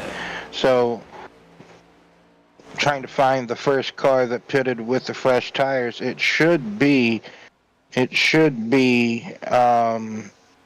actually Joseph Cossey, and then Whitley Heath is in 10th position. So he got inside the top 10, but he kind of just stabilized once he broke inside the top 10, and then Cossey and Whitley got by, and Cossey is the first car that pitted with Heath under the here we go, pit stop. Zachary Rogic in the 38, bringing it down here at lap 171. So yep, he was right. He he said probably not the Rick Adams. He has been on pit road here for 14.5 seconds. He gone, so he just made his final pit stop. Art Mullane down pit road as well. Final pit stop going on for Art now. Austin coming down. And he's been out here 41 laps. So, yeah, these guys that's been out here quite the ways, they know they cannot make it. Looks like Rogic coming out. David Cassidy now leading the way.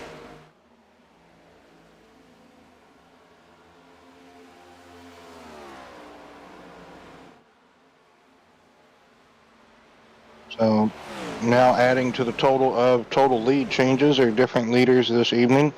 We just had Austin leading a lap. Now David Cassidy leading a couple of laps.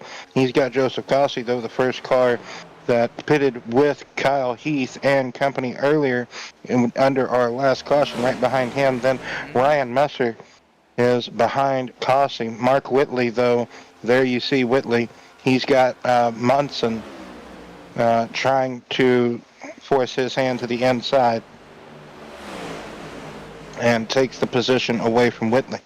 Yeah, we're going to see here, though, what drivers can try or are going to try to make it. Kyle and, let's see here, Cossey Messer, man, I think everybody else that's out here is probably going to try it, except for Terry DeGay, Philip Bridgman, and, well, Gary Wright may even try it here, too. I don't know. We'll find out. Joseph Gossi. Finally leading a lap. Well, that's 2 now under his belt. Yeah, that's right. My apologies. Yes. Yeah, he got Back to the lead. Joseph takes the Sonic Machine, taking the lead away from David Cassidy here, as they are deciding to stay out a little bit longer. Cassidy and Messer. Let's see, Cassidy and Messer right now, 42.30 for them. That's the stint. 42 for David Cassidy, and 31 for Messer now. Okay, so Messer pitted whenever everybody else did under caution. Yeah, Cossi pitted. Okay, 10-4. 29 laps to go. Messer pitted 31, so Messer actually stayed out. Maybe a few laps. He pitted on the final lap of the caution. Yes. Don't worry, I understand the lingo you're throwing. Yeah. I'm glad somebody does. Well, it's about to be the final countdown, folks. 2 more laps. Dun-dun-dun-dun. Technically 3 more laps. We'll be at the 20 to go mark. Dun-dun-dun-dun-dun-dun. Yeah, I would play it, but I'd end up getting popped with a copyright strike. Don't want to do that. Oh, but it is a great song. Yeah. And hey, the movie's good too. The Final Countdown movie doesn't have anything to do with the song, I don't think. Unfortunately, the song don't get played in it, but I think the movie came out before the song, to be honest, I think. Anywho, it's a good movie.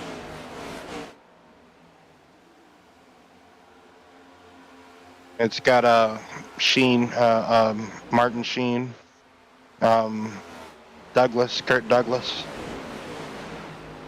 Good movie. If you like, kind of fantasy stuff. As far as like naval warfare. Well, yeah, I guess you could say naval warfare. It's about a big what if. I'm not going to spoil nothing. You could go find it, look it up, watch it.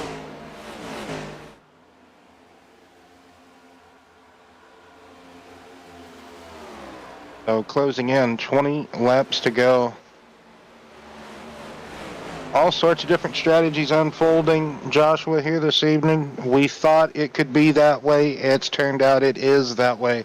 Yep. Normally, that All right. just happens to be that way at Charlotte sometimes. All right, a little bit of a trivia question for everybody. You're welcome to use Google if you want to, but I'm not going to give you but maybe a couple of laps to answer it. But Oh, nice. what Trivia. track in NASCAR was the first modern super speedway at the time to host night racing? You don't have First. the first modern super speedway at the time to host night racing. Charlotte Motor Speedway in 1992. Yep.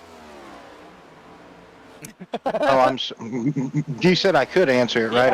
Yeah. Okay. Yep, you can Okay. answer. Yep. Anybody can answer. Yep. Charlotte. I just needed the question repeated for a second time to clarify. Even though the Charlotte question. is not technically labeled Charlotte Super Speedway, it is, or was, back in 1992, a super speedway.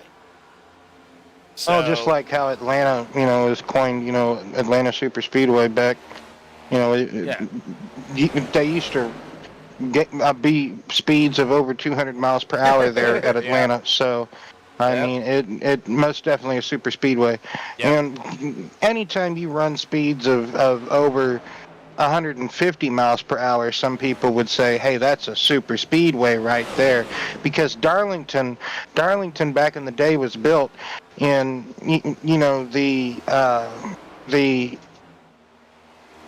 when was Darlington built? In the early 50s, I believe, 1952, or it was either 52 or 57. Anyway, I can't remember. It was in the 50s, Joshua. But Darlington was built, and the speeds there, the average speed in the first Darlington race was Not to cut you off there, Cassidy and Roy down pit road. Just kind of just throwing that out there. 16 to go. Yes, sir. I figured it would be around that 15 to go mark before we seen some of these other guys come down pit road. So yeah, here they come. So. But the first average speed back at Darlington was actually in the 80s. I think it was like 87 or 85 mile per hour average speed. So that's relatively slow in today's terminology at Darlington. Yes. You know, so it was back in the day. That's a super speedway, you know. It looks like Terry DeGay down pit road here. Well, Darlington was actually built back in, well, you said early 50s, and you was right on the dot. 1950 to be exact. So. Okay, thank you. Yes. So yeah, early 50s, like right at the beginning. I have all this knowledge. It gets confusing sometimes trying to remember it all, you know. So it was without having to look it up. Built on farmland at the time. Yes. So. Yes, sir. It is one of the oldest tracks that NASCAR, uses, and it is still, in order today. Darlington, Martinsville, North Wilkesboro are like the three oldest that NASCAR goes to. Harold Brassington was the architect. Of course, we know turns 1 and 2 is that sweeping 1 and 2 turn. Turns 3 and 4 is a little bit tighter. It looks like an egg that has been squished, basically. All because of a fish pond. Yep, all because of a pond. Yep. Tara said, "Want to hear a joke?" Sure. What's the joke, Tara? Why not? Let's do it. 12 laps to go here, folks. While we're waiting on Tara's joke out here tonight, we're going to see. Well, we've still got Munson and Whitley battling here for third. So go ahead and throw that out. Oh, golly. Oh, Lord. What did the elephant say to... I have no idea. And I'm even afraid to ask. There it again down pit road.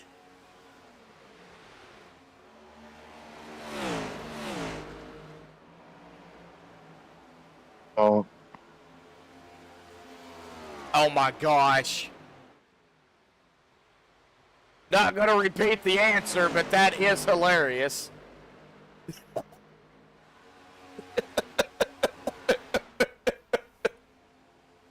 Wow. I think Will's at a loss for words. Sometimes you just don't know what to say. So. Oh, man. I'm laughing. I think it's funny. I think we hit PG-14 right there at that one, but okay. Oh, man. 9 laps to go here coming to the strike. Joseph Cossey has been out here 44 laps. Ooh, man. So 44, 46, 44, 46, 44, 46, 46, 44. That's the top 8 here. That's their stint. So, and we expect these drivers, the top 8, to go as far as they can. I don't foresee them coming down pit road with 8 to go. They may really think, Yeah, I agree with you. If they do come down pit road, well, they completely ran out. But I do agree they have made their bed. They're trying to push it to as far as they can go. That'd put them at about 52 laps. Now, if they could save a couple of laps, which I think some of these guys tried to do, then they did. They may be able to make it. They may have the fuel to go the distance, but that would be it. They wouldn't have enough to pull out a GWC, which we do have 3 attempts if it comes to that. So Rongich is going to be flabbergasted. Yeah, right. All right. He's only 16 seconds back with fresh tires. Does he have enough time, to run down? No, I don't think so. It's going to be tough. It's going to be, the race leaders at this moment in time truly have to be, that top 8, that top 9, truly have to be kind of milking, saving the rest of what they have. No pun intended to Tara's joke there. What kind of bee makes milk? What is that, Tara?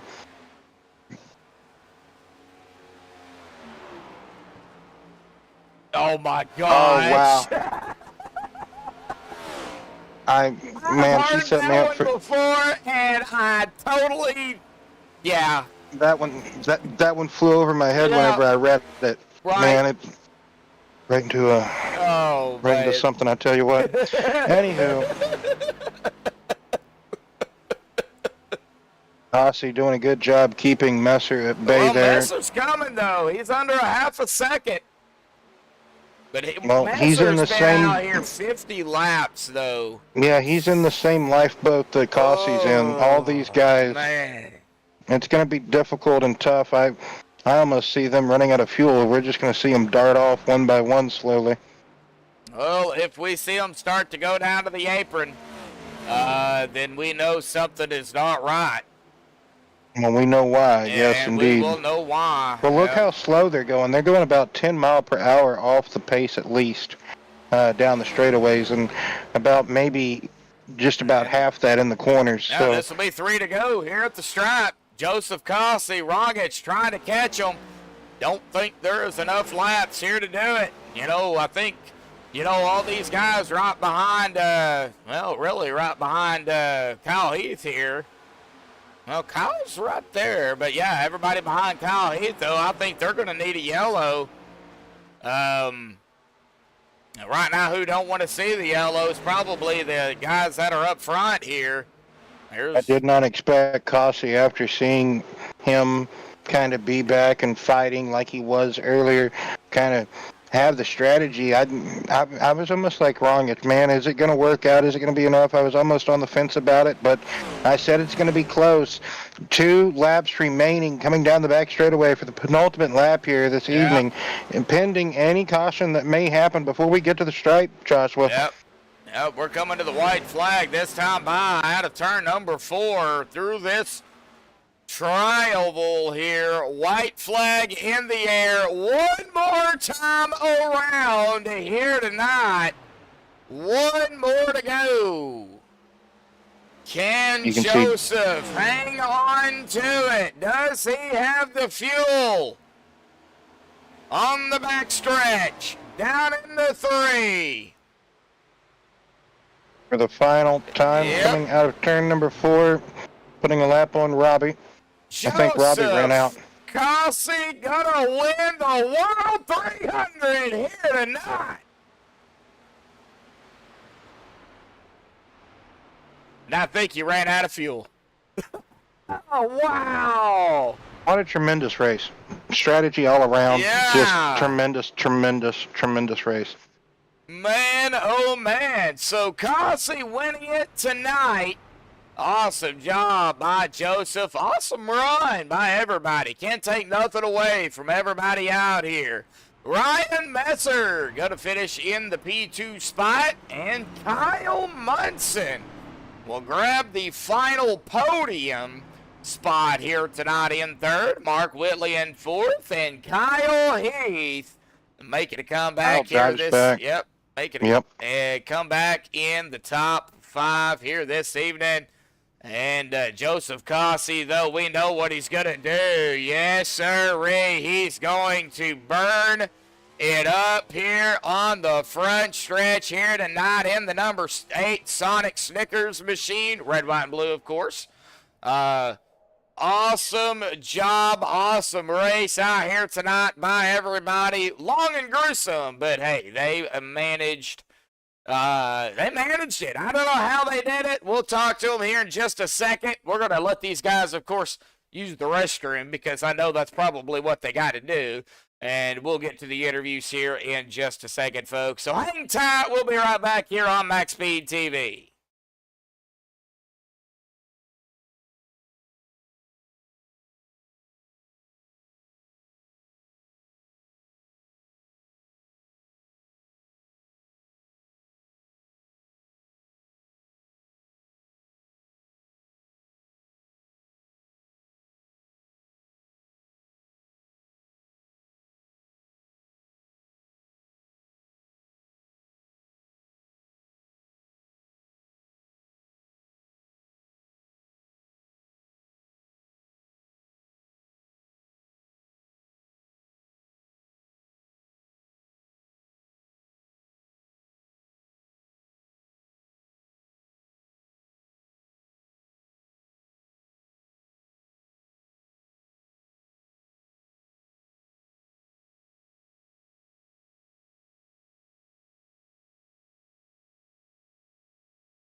Alrighty, folks, we are back here tonight. I've caught up with the top three here this evening. We're going to start here with Kyle Munson here tonight in the J Concepts and number 40 machine. Well, long gruesome race out here tonight, Kyle, but, you know, you guys, you know, that y'all had a strategy, I would assume, throughout the race, you know, trying to, you know, dial it in throughout, you know, lap by lap. But talk about it. What was the call out there? You know, pit stops, not pit stops, staying out. I mean, you look at it right here. You were out there for 52 laps. You had to have been running out of fuel. Talk about it, but. Yeah, so even early on, I was committed to saving an extra set of tires. So actually, I ran that second segment, like after we first pit. We got that initial caution. I ran that from that point out till the stage on the same set of tires. So I sacrificed a little bit there, but it paid off in the end. Yeah. Just to, you know, just in case we had a late race caution, I wanted to have an extra set. Well, but yeah, it was straight fuel save towards the end there. Well, let's talk about that fuel save. How many laps did you have to save in order to be comfortable knowing that if there wasn't a yellow, that you could go the distance? How many did you have to save? Yeah, originally, like when we had that late race caution, towards like lap 150, I think, or whatever. Yeah. I was actually good to go. But obviously, as race pace increases, then you burn a little bit more, you know. So, I had to clutch it probably a good 10 or 15 laps, I would say. Wow, man, that's. I'm sure both your legs are killing you. Yeah, man. For sure, man. Man, well, I don't know. I mean, these guys put on this race every single season. It is the longest race for, you know, SRU. So, you know, it's out of the way. It's done. Some bragging rights, man. You got third. You got podium. So, and some great points, too, here tonight. So you can't, you know, keep your head up, man. It was grueling. It was a battle. It was a fight. You even got the Charlotte stripe, it looks like, or is that the way the paint is? We got so... Yeah, so later in the race, I ended up getting I got doored by somebody, and so I got really lucky that I didn't get taken out in that process. But it is what it is. Yeah, hey, you managed to come back and grab a podium in third here, buddy. Well, you know, Charlotte is a great track. You know, I talk about it. I didn't talk about it much here tonight, but I do say it every race we go to Charlotte. If you don't know Charlotte, by the time you get up into, you know, CBA class especially, you might as well get off of iRacing, because Charlotte is one of those tracks that it's one of the first tracks, wasn't given to you, you got to buy it. You got to buy it relatively early in your iRacing license, you know. Sure. You know, if you don't know Charlotte, by the time you get up to A license, you don't belong. You know. Well, and I'll tell you, man, these cars, they drive so much different from everything else here. So like this has been a learning curve for me for sure. Well, you held on to it. You know, you did what you had to do, man. Awesome job. Well, the oval portion, well, at least for this week, is over with. We do have a road course coming up next week. We go to where is Sonoma? It's up there in like the northeast, right? Somewhere up in there. Sonoma's in Cali. West California. Oh, okay. Where's Watkins Glen at? That's in New York. Okay, so I'm thinking of the Glen yet again. Here I go, getting them backwards.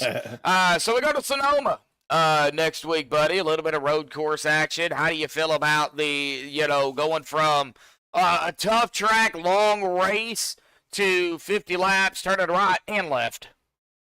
Yeah, so it's going to be a challenge in its own. Just got to practice up. All right.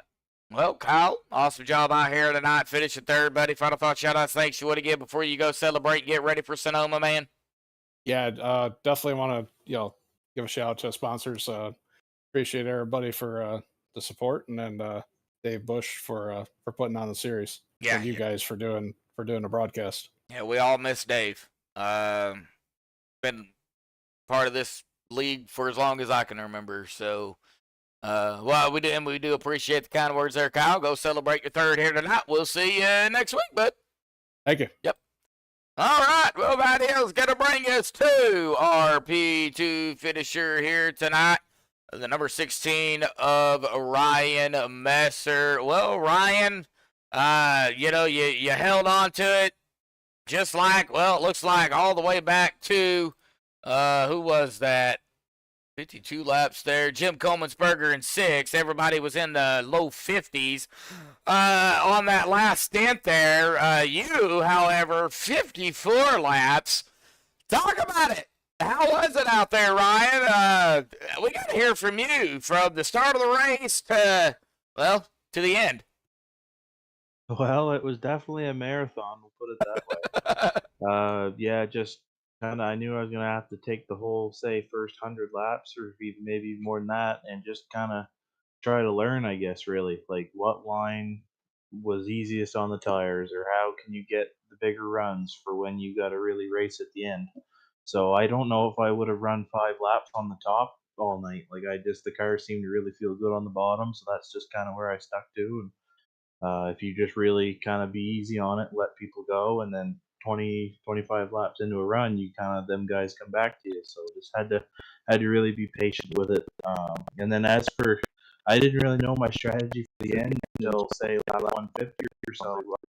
Well, I think right now on this caution, and I think I can get it to the end, but I knew it was going to be close. Yeah. So I just had to start pushing the clutch in, going into the turn, and then let it out halfway through. So when the engine picks up again, it would kind of turn the car. So anyway, I got into a groove of doing that. And then the 8 car, I found out tonight here, took tires, so I knew he ran me down pretty easy, but I realized he was doing the same thing. So I was like, well, there's a chance that he could run out. So I just tried to stay within range of him, but no, I think he was closer on fuel than I was, but he made it. So hats off to him. He definitely earned that. He was out here 52, you 54, but the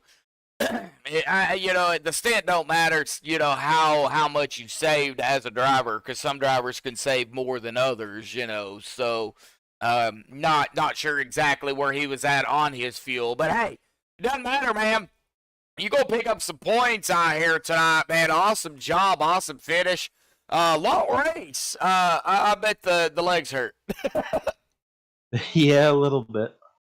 Oh, well. Yeah, no, it's a good points night for sure. So we'll take that and run with it and move on to the next one. Oh, speaking of the next one, Sonoma road course racing next week. How do you feel about it, buddy? I'd probably be farther ahead if I just start and park it, honestly. You're not a road course guy, huh? No, not really, but I'll figure something out. Oh, well, as I've always looked at it, it's a great points race because, you're going to have drivers that won't show up because it's a road course. So, pick up the points while you can. Yep, exactly. So, awesome job out here tonight, buddy. Second place, can't take that. I can't take it away from you, but, Robbie can, but awesome job, buddy. Get ready for Sonoma next week. Final thought, shout-out, thanks you want to give before you go celebrate, buddy? Yeah, I just got to thank the SRU guys. I've been trying to run as much as I can. I'm going to shoot for a full cup season here. My race season's just getting started up again, so can't say that I'll get every single one of them, but I'll try as much as I can. So just the SRU, that's a really good spot to come race. It's just races like this, we really didn't have that many yellows for how long the race was. So it's a great place to come race. You guys for putting the broadcast on, and just, everybody that makes this little deal go. All righty, buddy. We'll go celebrate your almost said third. I was taking you back a spot. Your second here tonight, and we'll see you at Sonoma next week, buddy. Yep, thank you. All right. Well, that is going to bring us to our winner of the World 300, Joseph Cossey. Joseph, awesome win out here tonight, buddy. You held on to it with the fuel, just like Ryan and Kyle Heath and Coleman'sberger all over that 50 stint run. But you were the first one to cross the stripe. Man, talk about your victory, your struggles, your battles.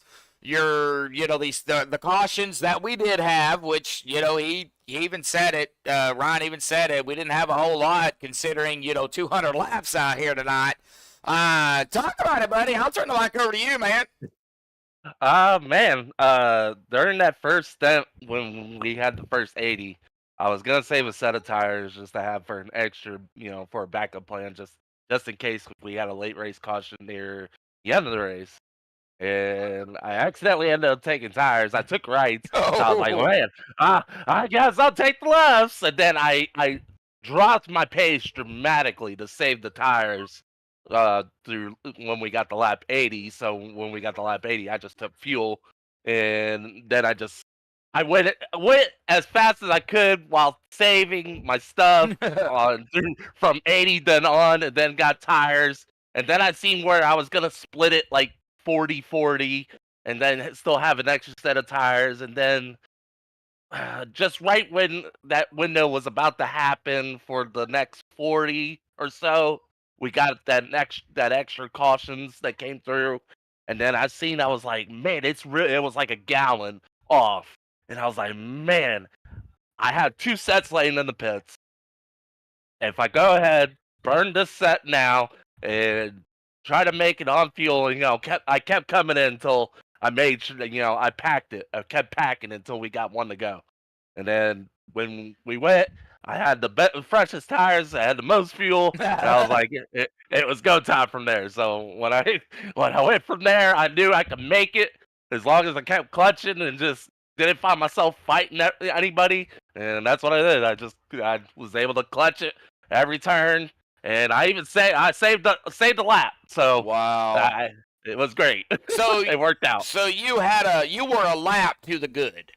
Yeah. Okay. I could have quit saving maybe 10 laps to go. I could have went ahead and burn it off. Yeah. But I kept saving just to keep it, just to make sure. Well, I would assume, under, you get to the 20 to go, 15 to go, 10 to go. Of course, the bed's already made. You ain't coming in. I'm sure about that point, you're hoping there's not going to be a yellow. Well, I still had the backup plan of I still had a set of tires in the pits. So true. If we had a yellow, we were going to slap some freshies on, some new shoes, and we was going to go. Yeah. So you had the plan, but, whether that plan would have worked out would have been a different story. Get those, fresh Mr. Feelgoods on there, the fuel, of course, and, cold tires, man, they can hurt you more than they can help you, Yeah. So, well, this was a tough race. I mean, the longest race that these guys put on every single season. You got some bragging rights. Not only good points night, but some bragging rights as well for winning their version of an all-star race, the World 300, 300 miles, 200 laps. Just think if it was 600 miles, No, I'm good. My knees are not built for that no more. No, 200 laps is enough, he says. Yeah, exactly. Yeah, all righty. Well, awesome job, buddy, man. Taking it into victory lane here tonight. Now, of course, we're not off next week. We already had a 2-week break, so we're right back into it. We go from a huge long race to some right and left turns next week. Sonoma, 50 laps, road course action. How do you feel about it? I'm pretty decent in road courses, so we will see. I've probably got to put in a little work to make sure I'm up to spec with my break points, but other than that, I'm confident. Okay, well, tonight marks your 3rd win of the season. You got to go all the way back to March the 10th for your first win, and then you won the next week, March the 17th. That was your 2 wins back-to-back, and unfortunately, a little bit of a hiatus, I guess you could say. Yeah, a little bit. Didn't have the best of luck in the, rest of the races, but hey, you're back at it, Victory Lane here tonight, buddy, so get ready for the Sonoma 99 next week, bud. Awesome win out here tonight, man. Go celebrate. Final thought, shout-outs, thanks you want to give before you do that, man? Hey, thanks for everybody that puts on this league. It's the shit, has this show for us, and thanks Max B for putting on the broadcast and everything. And man, thanks to all the guys. They raced all clean. It was a great race in between that, all around the track, Yeah. everywhere. Yeah, it was tough. There was a lot of door banging, but it was great racing. Great racing. I want to do it again. Not tonight, but Not tonight, no. not tonight, but I'd love to do it again. All righty, we're gonna celebrate it here, Joseph, and we will see you next week at Sonoma, buddy. I appreciate it. Yep. All right, Will. Well, I gotta say, I mean, these guys, they put on one heck of a show out here tonight. I mean, 4 total cautions in 200 laps, 15 caution laps. That's it. That's all they had here tonight, and one of those was a stage caution. Yes, Joshua, one heck of a race tonight. Great racing all around, all throughout the field. You love to see it. These guys put on one heck of a show each and every week, and especially here, the narrowest mile and a half on the circuit is great to see the racing that we had tonight. Unfortunate for a few competitors, but I'm sure they can bounce back in the coming weeks and regroup, regather, gain some more points back, and be there when it matters. Oh, yeah, definitely so. Well, I'm not going to go through the point standings, but I will bring them up here. Now, this was coming into tonight. I did not get it at the beginning, but this was coming into tonight, and since the points are not updated yet, I don't believe, we can go ahead and say that, yeah, they are not updated, so we can go ahead and it's safe to say that this is the way it still stands right now, going into tonight, and then, of course, we'll have the updated points going into Sonoma next week. So, good points night for, Joseph Cossey, Ryan Messer, he coming into tonight third in the point standings, up 2 spots.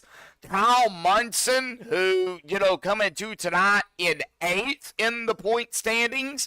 Joseph Cossey down 4 in 6th. So, all these guys, great points night for the top 3. And several others as well. We're not going to go fully into detail, but great race, great points night. We're going to go ahead and jump down here to the unofficial results. We're going to get the admin stuff they have to do here tonight. But Joseph Cossey grabbing the win here tonight at the World 300. Again, congratulations to Cossey on the win. Ryan Messer going to finish there in the 2nd spot. Kyle Munson in 3rd. Mark Whitley coming in 4th. And Kyle Heath 5th. Great to see Kyle back here, out here, by the way. Jim Coleman'sberger grabbing the 6th spot. Zachary Wrong at 7th. Austin Sailors in 8th. Chris Paff 9th. And Brandon Sheets 10th. Jeff Gilmore in 11th. Robbie Darnell in 12th. David Cassidy 13th. Robbie Stewart 14th. Philip Bridgman 15th. Kevin Reese 16th. Rick Adams 17th. Art Mullane 18th. Gary Wright 19th. And Terry DeGage 20th. Jason Adams 21st. Gomez. Mark Koshik 22nd. Zach Deutscher, tough break for Zach out here tonight. Out of the race. What was it, 10 laps into the race, Will? I mean, lap 2. Yeah, tough break here tonight for Zach. I think he'll get them next week at Sonoma. We'll see how that works out. Now, Buzz did not start here tonight. That would be Paul Buzz Cohen. And that will round it out here this evening. But again, our winner here tonight, Joseph Cossey. And of course, folks, next week, Sonoma. That's going to be right and left turns. Yeah, right and left turns there. And of course, we'll probably have some pit stops there as well. I do believe probably one. I believe that's the way they do it. So they cannot go the distance, but we will have at least one pit stop there. And we'll get more information on that. How they're going to do the stage, if they're going to throw the caution for the stage, get everybody, bunched up back together, or if they're just going to run it straight through and then do the stage points at the end. We'll get y'all more information on that, next week. So, but Will, as always, glad to have you up here calling the race. And, yes, sir, glad to be here. We had a good time.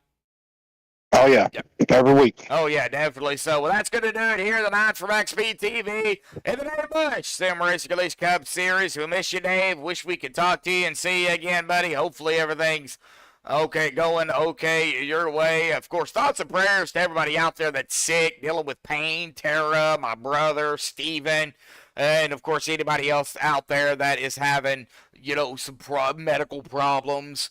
And just pray for everybody in general, because I think right now everybody needs it. So, but that's going to do it here tonight. Proton coming up tomorrow night right here on MaxspeedTV.